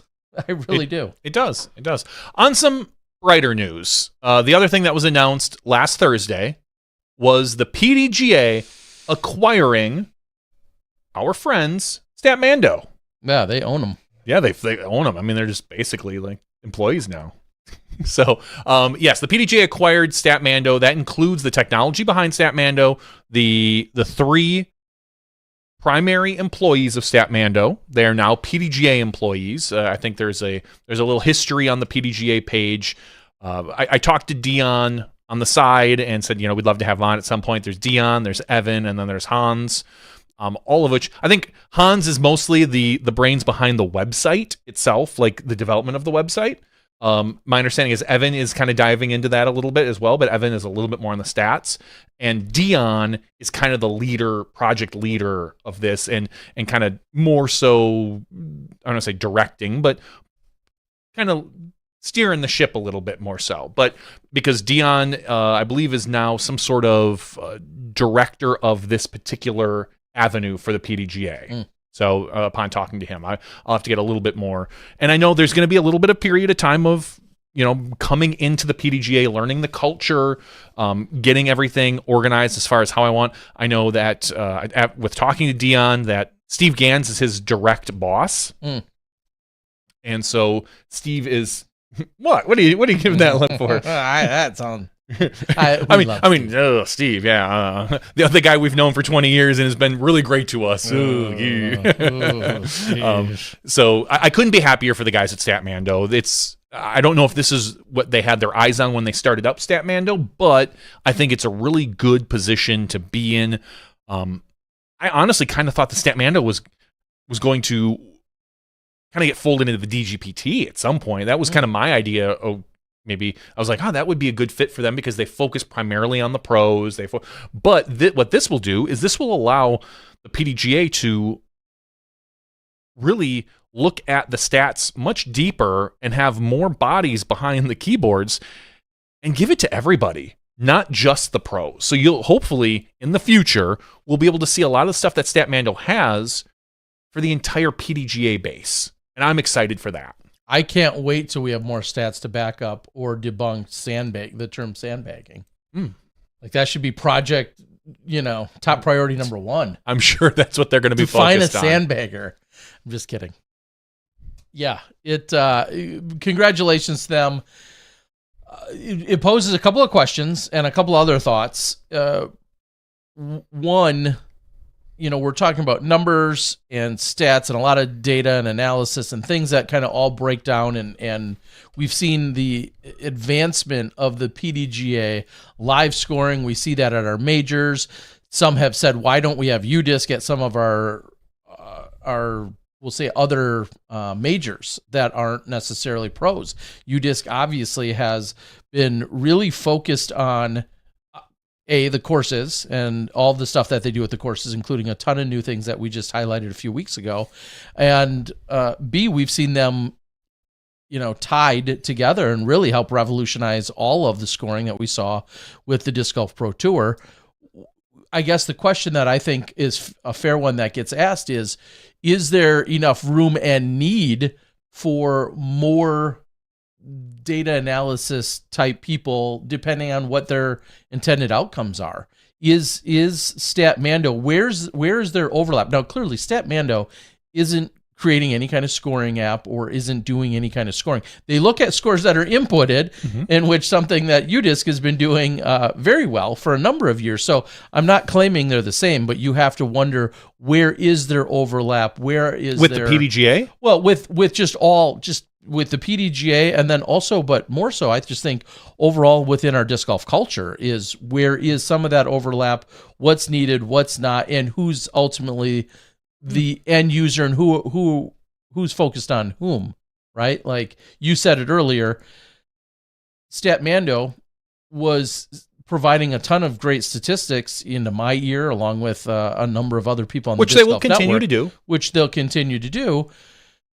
That seemed to be a main focus or a main benefit that we were receiving, and yet UDisc can derive a ton of great statistics and has done an unbelievable. I mean, we built half our show tonight on the idea of using some UDisc statistics. Thanks, UDisc. Exactly. So I think it's just fair to ask, where is there overlap? Where will the opportunities continue to be, or where are the voids? Where are the empty spaces that maybe neither are currently filling? And is that something that a PDGA employee or a Statmando or a UDisc comes in, or are you sitting at home thinking, this is great, we've got all these entities, but we're still missing blank?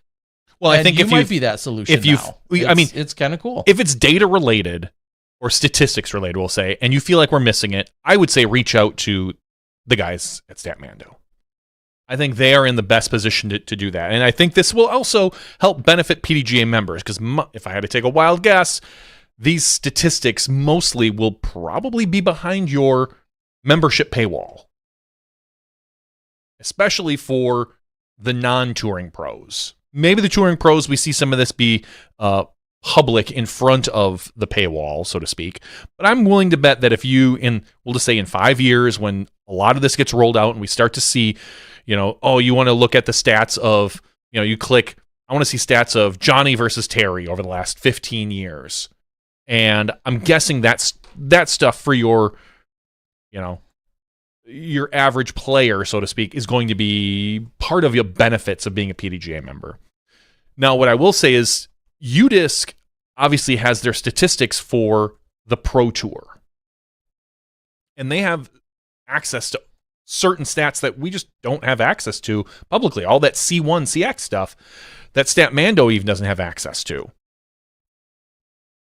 And until the PDGA gets access to that, they're going to be reliant upon just standard scoring data, raw score data.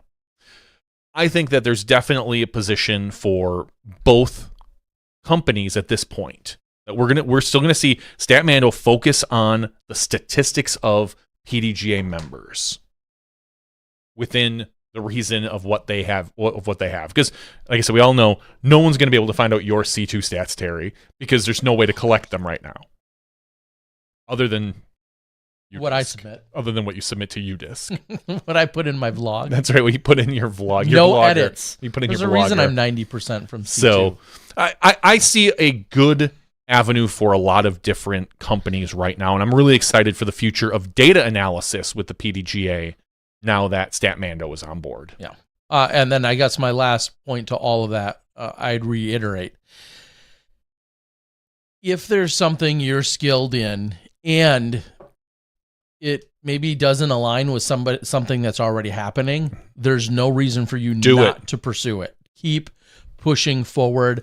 I'll use, in a very similar fashion, having my first conversations with Seth Muncy at the Memorial many, many years ago, and he just showed up. And he was just there helping out the players, not getting paid a dime. Now he's a billionaire. Okay, he's maybe not. But anyway, he wasn't getting paid a dime. He was just, pardon the pun, so to speak, just putting in the reps. He was showing up. He was proving his worth time and time again to the individual players, to eventually the player said, shit, how are we living without you? We need you here, man. We would really like to have you here, or we need you here, or the tour needs you here. And Seth put in a few of those months and years, and then obviously all the history before that. He didn't just show up one day. he did all of that. And I look at Statmando, I look at UDisc, and then probably dozens of other examples within our sport. And it's not just unique to our sport. My point is, my little motivational moment here to close out on that thought is just go out and do it. Whatever that is. If there's currently an opening. Yeah, an opening, or you're seeing an opportunity and somebody else isn't doing it, or somebody's doing it and they're not doing it maybe that great or well or wholeheartedly, and you can do it better. Man, if you work hard and you can prove to others just how valuable it is, the possibilities are there more than ever before. And we can't say that 20 years ago. 20 years ago, if you had a damn good idea, it was tougher because there were less people, because there was less money, because there was less resources. There wasn't the social media, all of those types of things. And now it's just, I don't want to say it's become easier, but it's definitely become more accessible than ever before. And you probably don't need the motivation, but I would say go out and do it. Thanks, Tony Robbins. That's much appreciated. That's what it is. All right. The other big news that was announced right after the podcast, it was announced on, I believe, Wednesday. PDGA Worlds going to Europe. European vacation. Oh, yeah. I was thinking about going. Yeah, were you? That's nice. It was announced that the PDGA World Championships in 2025 is going over to Europe. I believe we're going to see it at which two courses, Terry? Is it the Beast? The Beast and something in Nokia, or is the Tallinn? Beast in Nokia?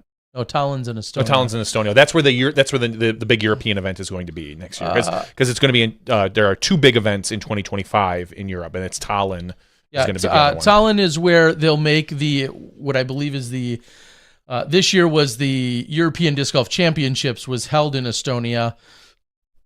In 2 years, in 2025, that's going to become a major. So yeah, Nokia and Tampere is, so the Beast, along with whatever the other one, new one is the new course is being called, is what the Tampere Disc Golf Center. Okay, clever. So how did that get past me? Yeah, so Nokia and Tampere. And a big congratulations to UC, who's been pushing for this for a decade. Literally a decade, that guy has been pushing to have Worlds.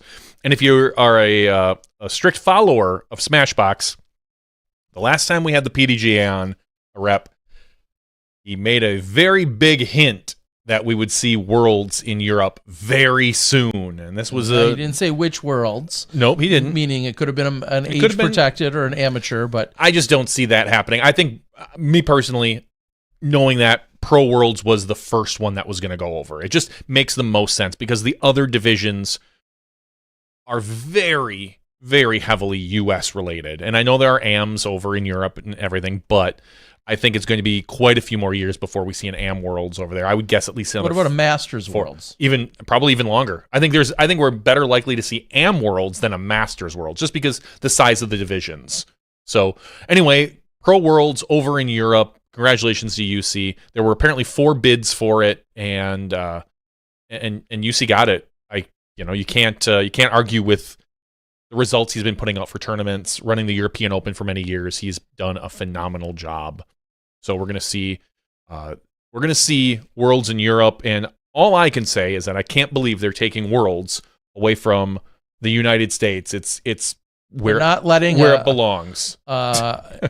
Emporia or Peoria have it. I know. Jeez, it's not even at a Poria place. No, I mean it's Porialess. Just Porialess. No. I have seen some people that are like, well, when the European Open happens, the quality of the event and the quality of the field is so much lower than when Worlds is here versus the other majors. And all I say to that is too stinking bad. I think Worlds deserves to be held at other places. I think Europe makes a lot of sense. And anyone that has a chance to win Worlds will be there. Exactly. So you might not get your 10, 15 rated players that show up like you're going to see at Worlds in general, but you're going to see them replaced with European players. I think even if the overall quality of the field is lower, I think that the top, I would say, third of the field is just as good. It's going to be just the same as it always is. So, yeah. And I think I like the idea that we're likely going to see the other major take place shortly thereafter, and therefore people will be, going for bang for their buck in terms of being there, wanting to participate in the Worlds, and then wanting to play in the major, which they would hope to do anyway. So there's a lot of logistics that make sense. The one thing I'll say on it is I was surprised at still, though, I thought this would be like a 98% to 2% jubilation, as in people being excited about going there. I was surprised at how many people actually still complained about the idea of it being there. And those Europeans don't want us dirty Americans over there. I don't blame them. It wasn't from them. Oh. Just the amount of people that took issue with it. And maybe it's just a very vocal minority, whatever the case might be. I was surprised. I really thought it would be close to like a 98 to 2%, or I didn't think, of course, it would be 100%, but the fact that there was 5 or 10% or more, whatever the number is, I don't know. Mm-hmm. I'm surprised at the amount of people that still actually dismiss or poo-poo the idea of being there. And you could maybe those 5 or 10% people aren't going to be at Worlds anyway. So too maybe bad. Not, or even some of them were just flat out spectators and seemed to have issue with it. Now maybe I'm just really good at finding and or coming across. I think they pop more because I saw some of it too, and I think it just, as anything, you could have, Terry, you put out a video and there are 1,000 comments.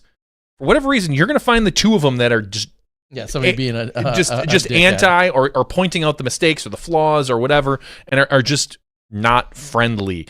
So I think that's what we tend to focus on. I believe that it probably is 98% people that are just believe that it's time for Worlds to be in another over in Europe. I don't want to say another country because we have had it in Canada. So, but to have it outside of North America. Yes. Either way, I think it's awesome. Johnny and I have been, members since the mid '90s, and now we're seeing this happen in 2025. I think it's pretty cool, and obviously, I don't want to say overdue. It's due. Overdue is a strong term because I'll always rely and fall right back on what I say every time there's any bidding process for any event. You have to have a good quality bid with people that want to and are capable of running it. And we're now in a position where it seems like they check all of those boxes, and it's not just a hope or a wish or a dream. They have all those hopes, wishes, and dreams, but in addition to it, they have all the necessary other boxes checked. Yeah, the argument, if you could say it's overdue, it's only overdue by a year. Because I don't think before even this upcoming 2024 that you almost could have, maybe this year, 2023, could have got away with it just based on the size, the way disc golf has exploded.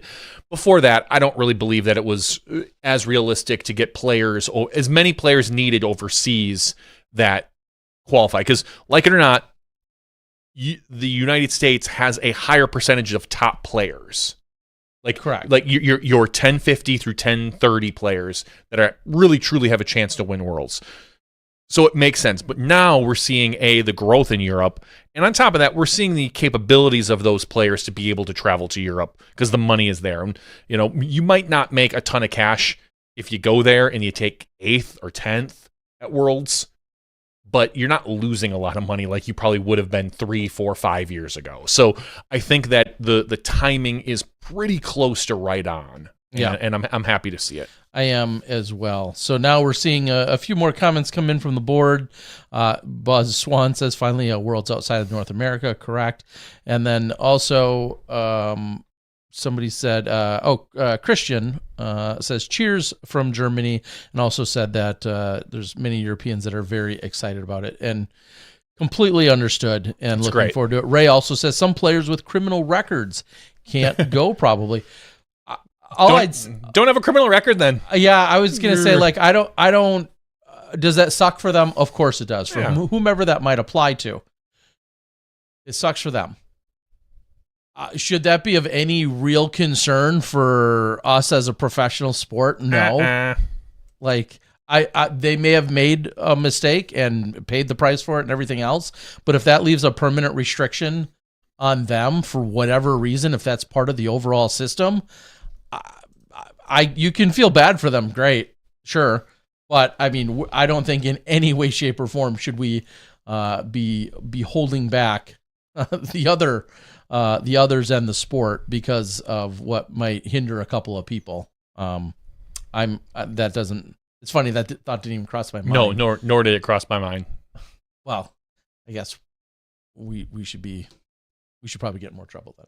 And then that would I'm be up in for the that. Let's go forefront. get in some trouble, That'd be in Tara. the forefront of our brains. So I don't know if it was we didn't touch on it too much, but Nico LaCastro had made the talk about purchasing some land outside of Houston and developing a course. I think Nico's gone on to now talk about how he wants to have a championship caliber course. He's talking about various tees and pins. I think one of the biggest thoughts or questions would be is to how much he plans to still continue to tour or play, and if this is going to be his new project that's going to take over his time. We see that Cale is not on the road most of the year. I mean, Cale will take now some little mini tours. He also does then some things in the off season, but Cale is largely a Minnesota, Midwestern competitor for the most part, with then branching out into a few events. It doesn't sound like we're going to see the same from Nico. Nico will put the course and the project and the property kind of on the back burner while he continues to still continue to be a full-time touring pro. I think that was one of my biggest questions as to what we're going to see from him, and that question, I guess, has been answered by him. So we'll see. And then who knows? I mean, he may say that today, and come mid-March, he's like, man, I'm loving what we're doing here or what we're getting accomplished or the progress we've already made. I want to stay here and grind it out for 6 more months or a year or whatever. And maybe he only leaves for a couple of big events and he really completely immerses himself in the property. I guess that's to be seen. But congratulations, of course, to Nico and anyone else that's on part of it, supporting with it, as so many should. Ray asked, Terry, did you see yourself in Alden's vlog? I just saw, Johnny said there was another spot where there was a reference to me, but I just saw basically the opening of the vlog.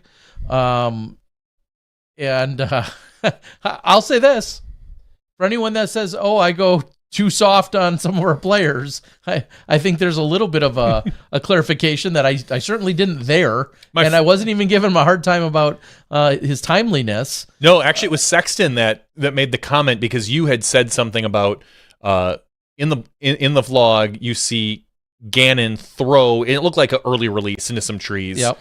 And I then said, terrible. And then Sexton had made a comment as well. And then they cut to Gannon sitting down with commentary with you, which I don't believe was the same. Clearly wasn't the same event. Yeah, he did commentary at the memorial with me. Correct. Okay. But then that was like almost one of the next scenes was him sitting there and Alden behind him filming, and Gannon just talking about how terrible he was. And they showed him on the Peninsula hole, which 13, 12, 11, something like that. 8 or 9, just going OB over and over, like through. He's like, this is where you should probably lay it up, and then he throws it in the water, and just amazing. Okay, so I did not see that part of it. That was in there as well, and you had a small appearance in there. I watch. Again, I'm guilty of being a little bit of a fanboy of Alden's vlogs. Nice. I think they're funny, and I really quite enjoy them. I think it's the best.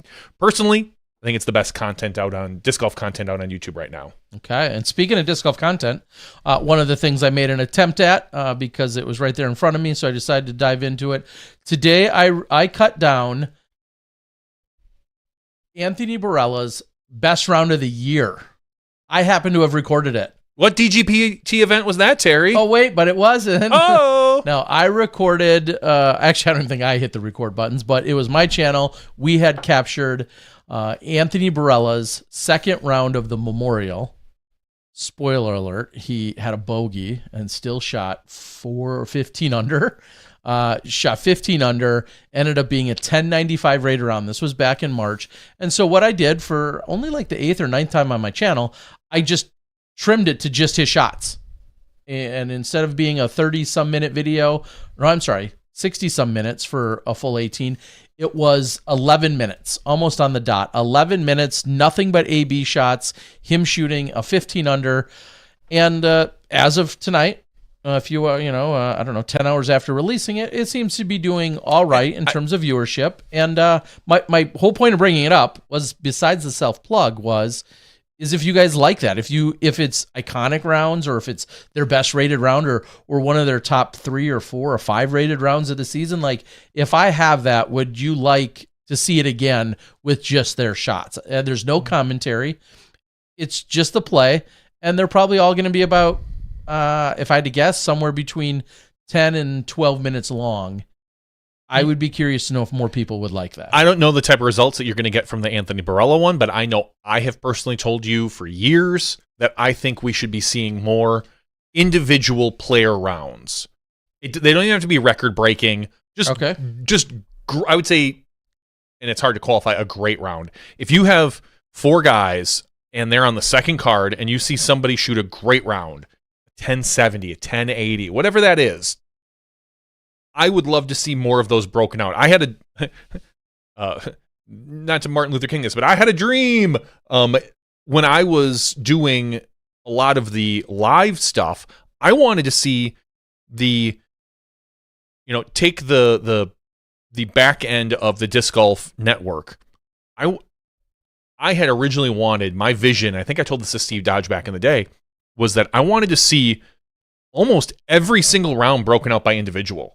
I wanted to be able to go to DGN and search for Paul McBeth and just see Paul McBeth rounds. Not just the rounds he played with everybody, but individual rounds, whether it was good or bad. Like, I'm going to watch Paul McBeth's memorial rounds from 2021.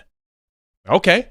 Click, there it is. And I can just watch his round and that's a lot of manpower. I'm not here to crap on anybody for lack of effort, but that's my vision and that's my dream, is that I can just look at individual people and say, man, I'd really love to see this round just of them, because I don't want to have to sit and personally fast forward through, Yuli and Germ and Sexton and Paul. I just want to see Paul's round. Or if I'm a big Sexton fan, I just want to see Sexton. Sure. And have each of those rounds handy for me. Okay. And I know it's very difficult and it's a lot of effort, but that is my dream, to be able to go through and just search for individual rounds. So I hope we see more of this, specifically right now from your channel, when you have I would say a good to great round, even if it's not the best round of the season from that person, an individual round. And I know it takes you an extra hour or 2 to edit or whatever that is to put all that together and get it uploaded and tagged and all that other stuff you need to do. And I'm not doing that work, so I'm never going to complain about it. But I really like to see that. I really want to see more of that from everybody, not just you, but whether it's the DGN or Gatekeeper or GK or whoever's doing these rounds, throw out individual player rounds. I think it's really nice, and I don't think it's a ton more effort. It's additional effort, but I don't believe it's that much more after you already have everything cut together to take out shots. But the worst part was I couldn't find my appropriate timeline from that particular round, so I essentially so you had to re-edit. But thankfully there weren't that many shots. No, because he played so well. So spoiler alert, by the time you're listening or watching or reading this, whatever the case might be, there'll probably also be, I think get Andrew Marweed's hottest round of the entire year, and that was at a different event on a different course. That was over at the Shelley Sharp at the Vista course. And I know some will argue, and that was the number one comment that came in, is people like, I don't want to watch this because it's at the Fountain Hills course. I get that you think it's relatively easy and it's not your favorite course. I get that. It's kind of one of those things, like, no matter what you put out, no matter what it offers, somebody's going to find a way to nitpick at it. And I'm not listening to just those criticisms like, it's not my fault he shot this great round and it's on a course you don't love. Watch it or don't. Mm-hmm. Anyway, it's out there. You're going to see a few more of those. What is funny to me was today I put out the round, and then I said Anthony Barella's hottest round of the entire year. And I tagged DGPT and PDGA. I tagged them in that tweet. Like an hour later, DGPT put out a graphic of, all the hottest rounds on the Pro Tour this year. Oh. Don't worry. What a coincidence. What a coincidence. I was past it already. I already had AB's hottest round of the year. All right. So watch it or don't. If you don't like the course, maybe you hate AB. I don't care. Then don't watch it. That's okay too. Or put it on and then just walk away from it. Yeah, that's right. It's the extra view or two. It's great. Use the extra view. All right. Good Christmas. Everything was good on my end. My Christmas has always involved some traveling. I go up north. I have to come back. There's Same here. Some, a little bit of time in the car. At least my 15-year-old Allison did get a couple hours of highway driving in. Oh, So with that the whole would be- family in the car? Yeah. Was she nervous on the highway? No. At first? No, because she's been on small sections of 94. Okay. And so going up on 41, which is now also an interstate, going up on that was relatively easy, and it wasn't too taxing or nerve-wracking, and traffic was not crazy by any means. But my big takeaway, though, is it's wild after you and I have now been driving for almost 30 years God, don't remind me. to sit in Literally a car. 30 years, yeah. Yep. To sit in a car with a young adult that you're shaping and molding, hopefully with some of your own insights and behaviors, hopefully the good ones and such. And then it feels like you're teaching them about driving, but it's almost like philosophical at the same time, because obviously driving is not just what you're doing.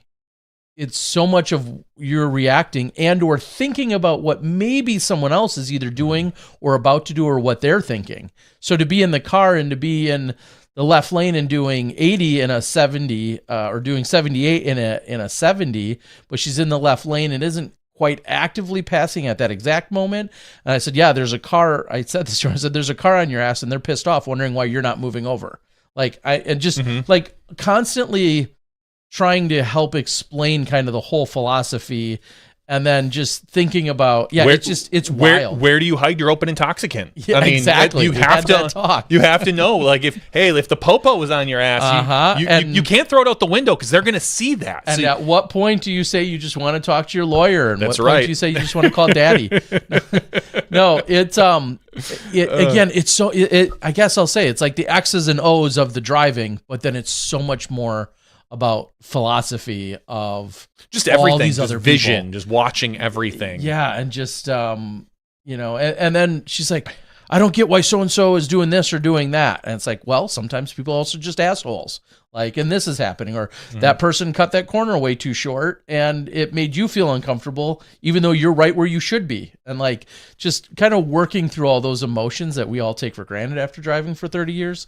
It's a really interesting, set of discoveries and feelings that you have. Oh, I can't wait. Yeah, it's crazy how all those philosophies and emotions. I start specifically pouring out. remember a story like driving through. I lived right off of Highway 10 growing up in Appleton, so it was a pretty major road.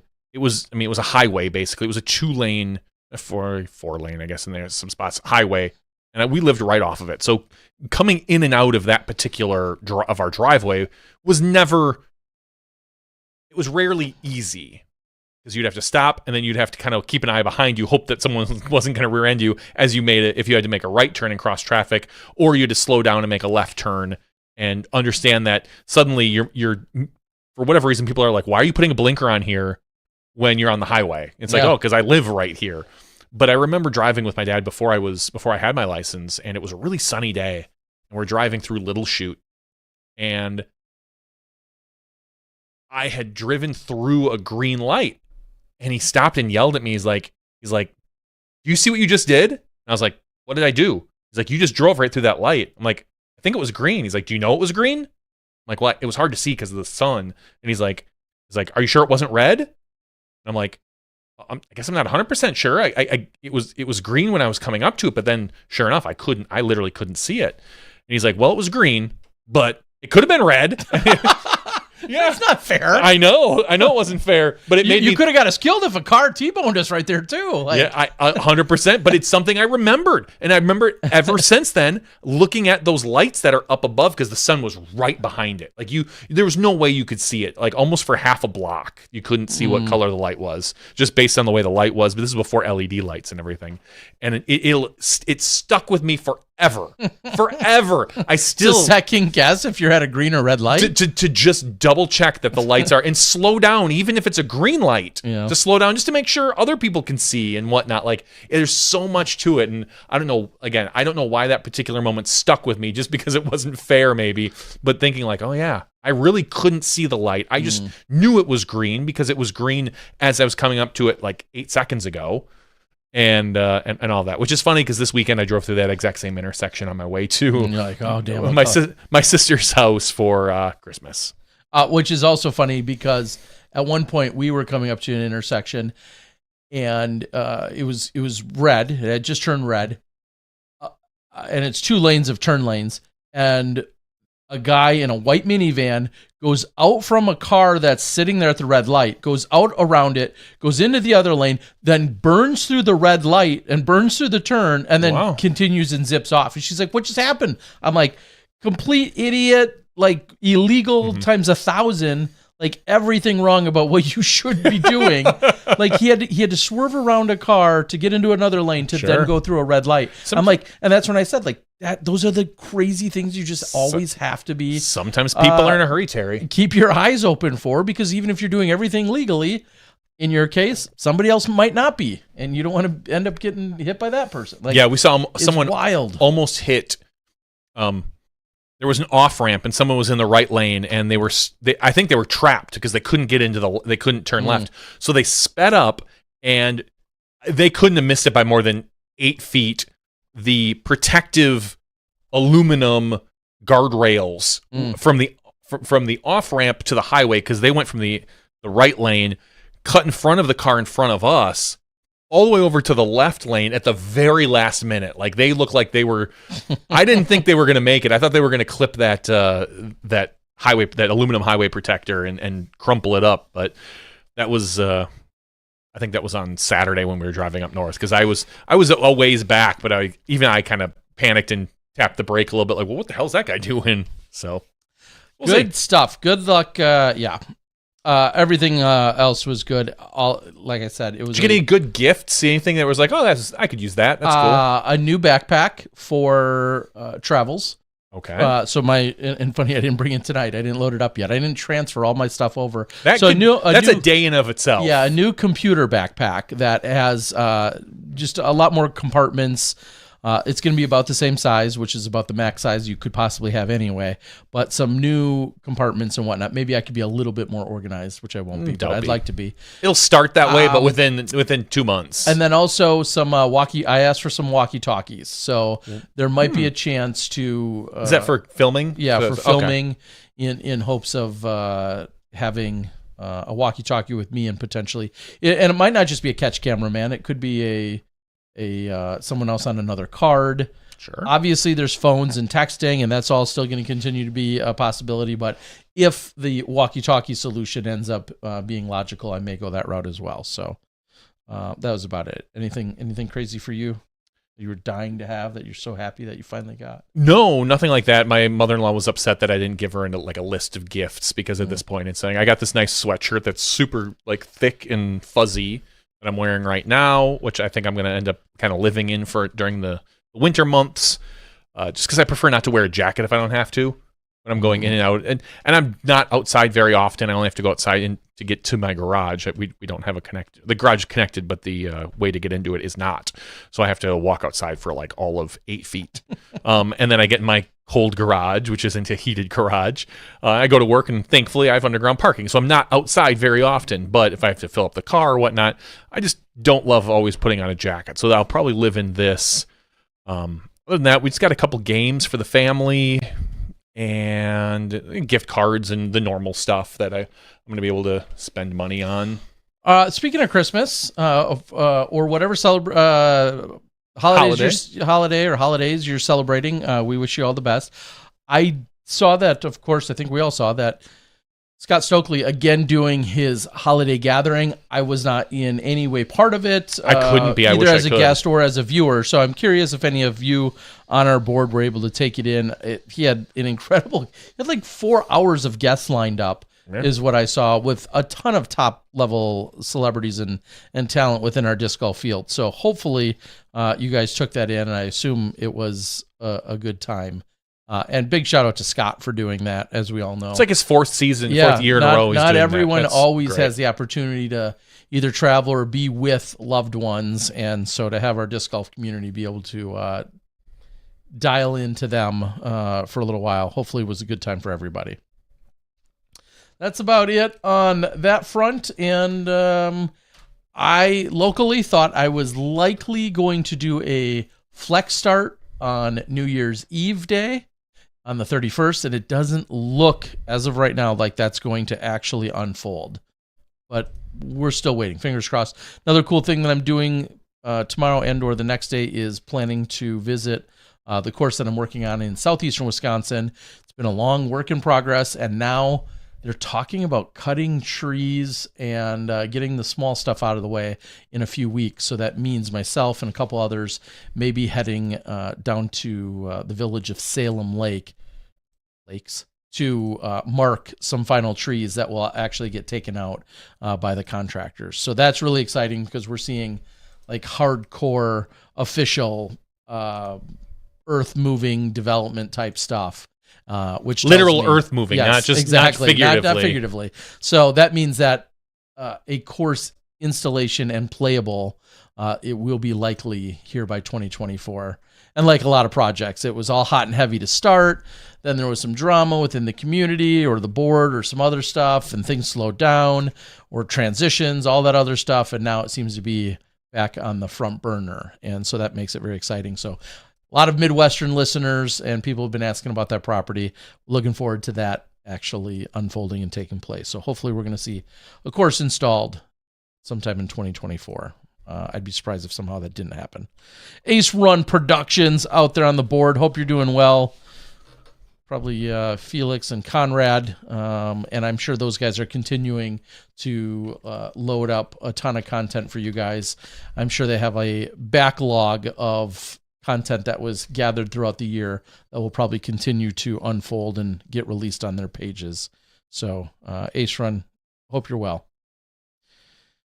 All right. Glenn Reiser had asked about a Smashbox shirt. I have found a couple. I've also found some legacy gear that I had tucked away for a few years, and I'm just trying to get all of that sorted out. So if you're one of the people that has recently reached out, it's really cool that in running some gear a number of years ago, I had worked directly with Legacy to have certain designs made up that we worked on that I know no one else has. So if you're, for instance, in this case, like a Legacy diehard and you're a huge big time fan and you weren't maybe you weren't either playing golf yet then, or you somehow just missed this a few years ago, being able to grab a few of these items out of storage and get them all inventoried so that you could have what will be fresh gear to you and probably to a lot of the others is pretty exciting. For instance, I found some lightweight hoodies that I had done for a tournament many years ago. I found a bin of them, and I put them up on the Legacy page, and they were mostly sold out within minutes. So that's kind of what I mean, is seeing some of this really cool stuff that I know is very unique because I was the only one running that particular design or had put together that design. Ace Run says, don't set such high expectations. Oh, I know you guys have some footage for the world to watch. Tim Court says Disc Golf Masters Tour was a fun watch. Make sure you're checking that out. And Tim says, I like watching those kids play, meaning the Masters Tour. Speaking of which, mark your calendars. Early here in 2024, let's get a return of Callie McMorrin on. Obviously, she's been making big moves and strides to push forward with the Disc Golf Masters Tour. It was almost exactly a year ago that we had her on, and we had a ton of questions. I think she had a ton of questions, even within her own camp. And so it's going to be exciting to touch base with her after 1 year of the Masters Tour being under her belt and looking for her continued development of that tour.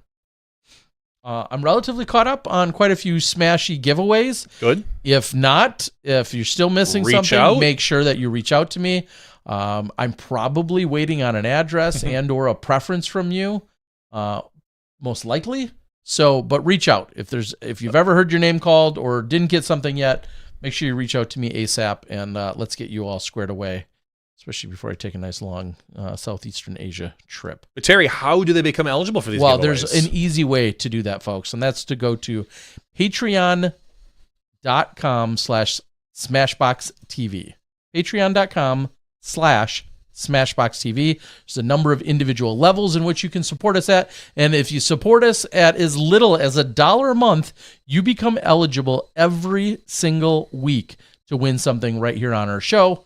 We often do that in the after show where we have a giveaway, and those giveaways have ranged anywhere from, I'd say on the low end, about $12 to $14, and on the high end, pushing anywhere from $35 to $50 in terms of our giveaways. So as little as $1 a month can make you eligible. Smashbox TV. It makes you a better person on Patreon. Or you could be like Glenn and say, you know what, I'm going to just throw in $5 to support us via the super chat. And Glenn actually signs up at smashbox.tv/weekly giveaways every single week. His name is on there, so he is listed on our sheet.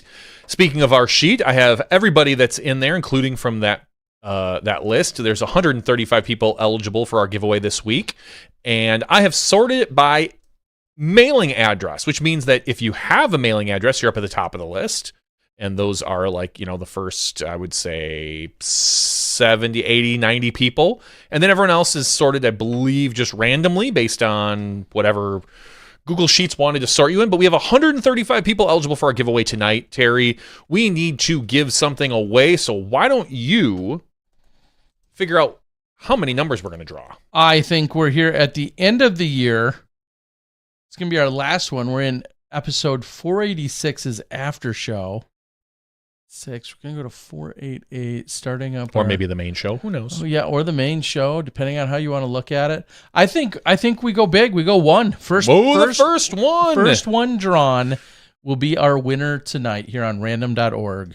All right, random.org. I'm going to hit this generate button between 1 and 135. The answer is 112. Ooh, not good. Someone without an address. Someone without an address. So we're going to have to probably find someone without an address. 112 is, I believe, Kenny Rogers. Kenny Rogers. Love it. Kenny Rogers. Kenny's a longtime supporter. Probably. Yeah, he's been around since 2018. 2018. Kenny. Congratulations, Kenny Rogers. Appreciate you. Thank you so much for your support. He's a gambler. Yes. I'm sure he's never heard that. Never. That is, I'm certainly original. I probably used it the last time he won a couple years ago. Yeah, probably. Thank you for your Patreon support, Kenny. We'll reach out to you at your email address, which is Kenny. I'm just kidding. And get all your information so Terry can send you out a disc. Thank you very much. Once again, if you want to be a supporter, which we would really appreciate if you did, all the extra dollars, they truly do add up, and we love it. It's patreon.com/SmashboxTV. Go now, sign up. Don't wait. Don't think, I'll get there. I'll do it. Don't worry. I'll just do it a little later after this podcast. No, pause your podcast. Go there, sign up, and come back and finish the show. Yeah, and a few other things you should sign up for.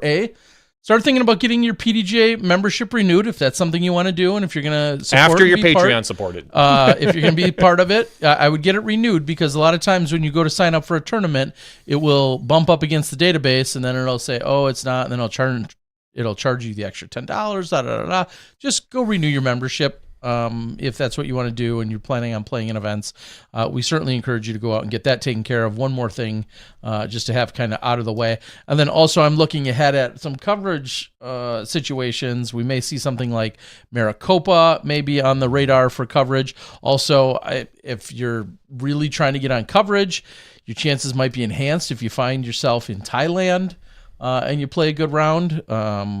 I would recommend signing up for both the Samui Swine along with the Chiang Mai Open. Just a couple of my favorites. So I would recommend signing up. Go to Thailand and play in those events. I don't know if Philo got his act together. I'm calling him out right now.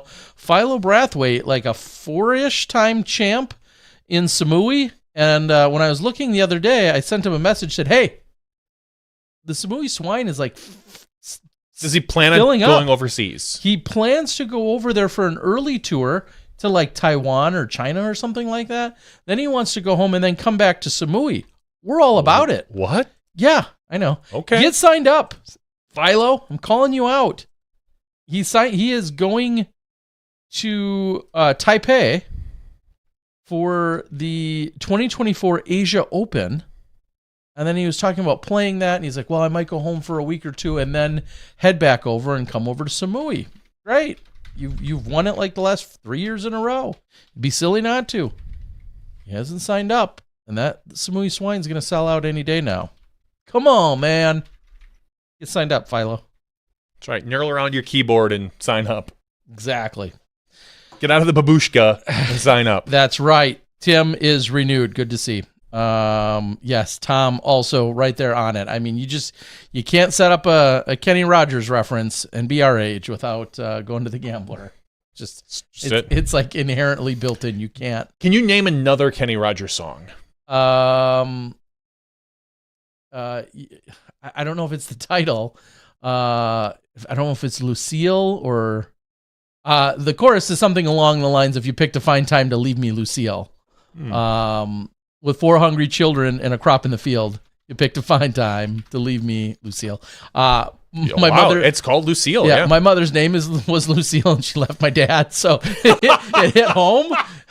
Now there weren't 4 hungry children, and there wasn't a crop in the field, but it's of my parents' timing. My mom was a Kenny Rogers fan, and so coincidentally, it was an easy one to kind of remember. Yeah. Who wrote the "Pick to Find Time to Leave Me, Lucille"? That's a good question as you Google it. It's written by Roger Bowling and Hal Bynum.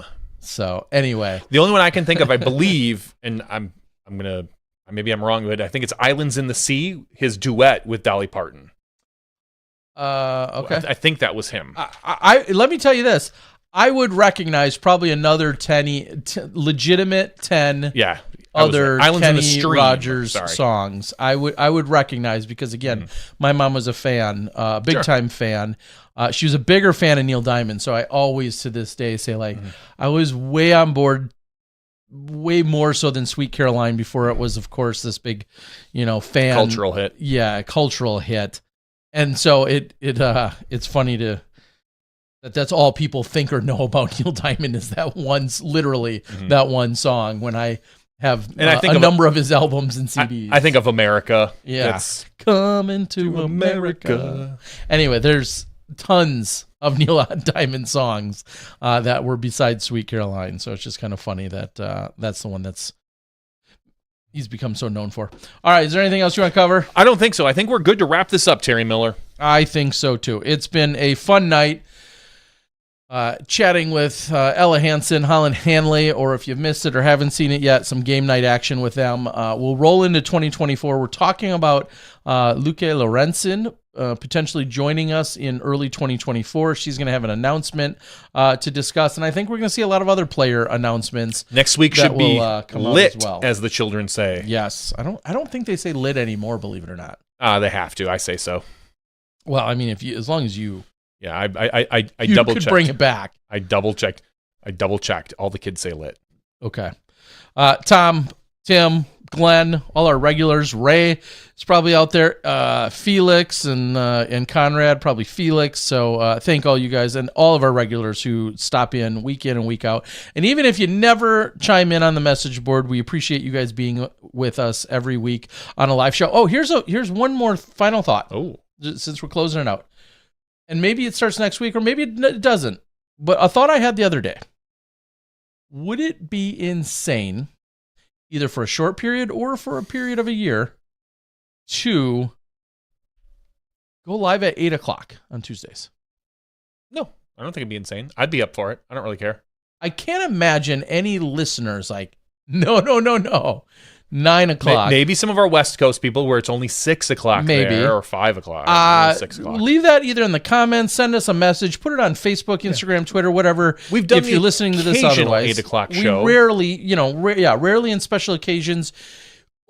I think one of the biggest benefits to it is A, it's just obviously not as late, but B, every time we have an East Coast guest on or someone who's in the East Coast, that's a really late start time for them specifically, as they're already joining us as a guest. I'm not locked into the idea, but it did hit me the other day. I wonder if I've thought about it for years. If an 8 o'clock start, and the question is Is that something you want to start next week, right away, to start 2024, right off the bat, get them swinging? Or do you want to wait a few months and make it happen?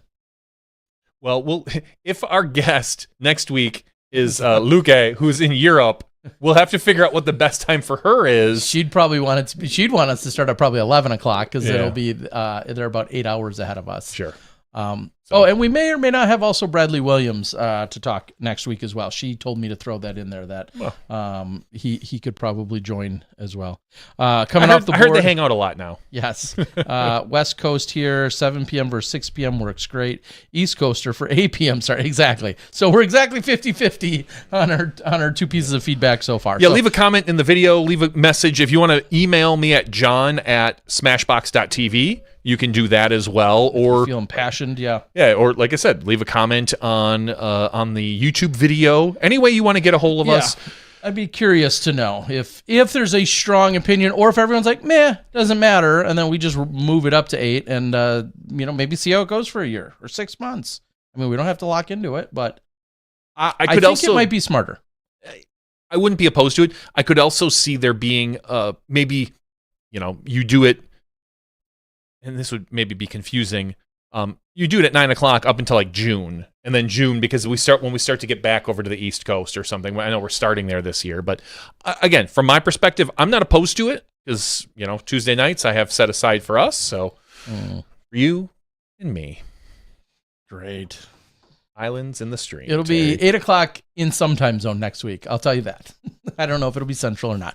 Either way, so that is a possibility. Of course, we'll try and put it out there as much as possible if that's how we're going to do it. But it would make sense to start fresh for the new year if we're going to start attempt a new time. So I'm going to throw that out there now, and it just hit me to think of it and share it with you guys. So for now, in 2023, we're closing it out. It's been a hell of a year. It's been so incredible with all these guests, some very, very fun, lighthearted, amazing, and exciting subjects, some very difficult and serious subjects, and everything in between. But we appreciate you guys for being along for the ride with us, and hopefully we'll continue to find some way to keep you both informed and updated and in tune with what's going on in the disc golf community, at least from our silly perspectives. A couple of middle-aged guys. For Johnny V, I'm the Disc Golf Guy. We're signing out for 2023. We'll see you next week and next year. You step inside the Smashbox.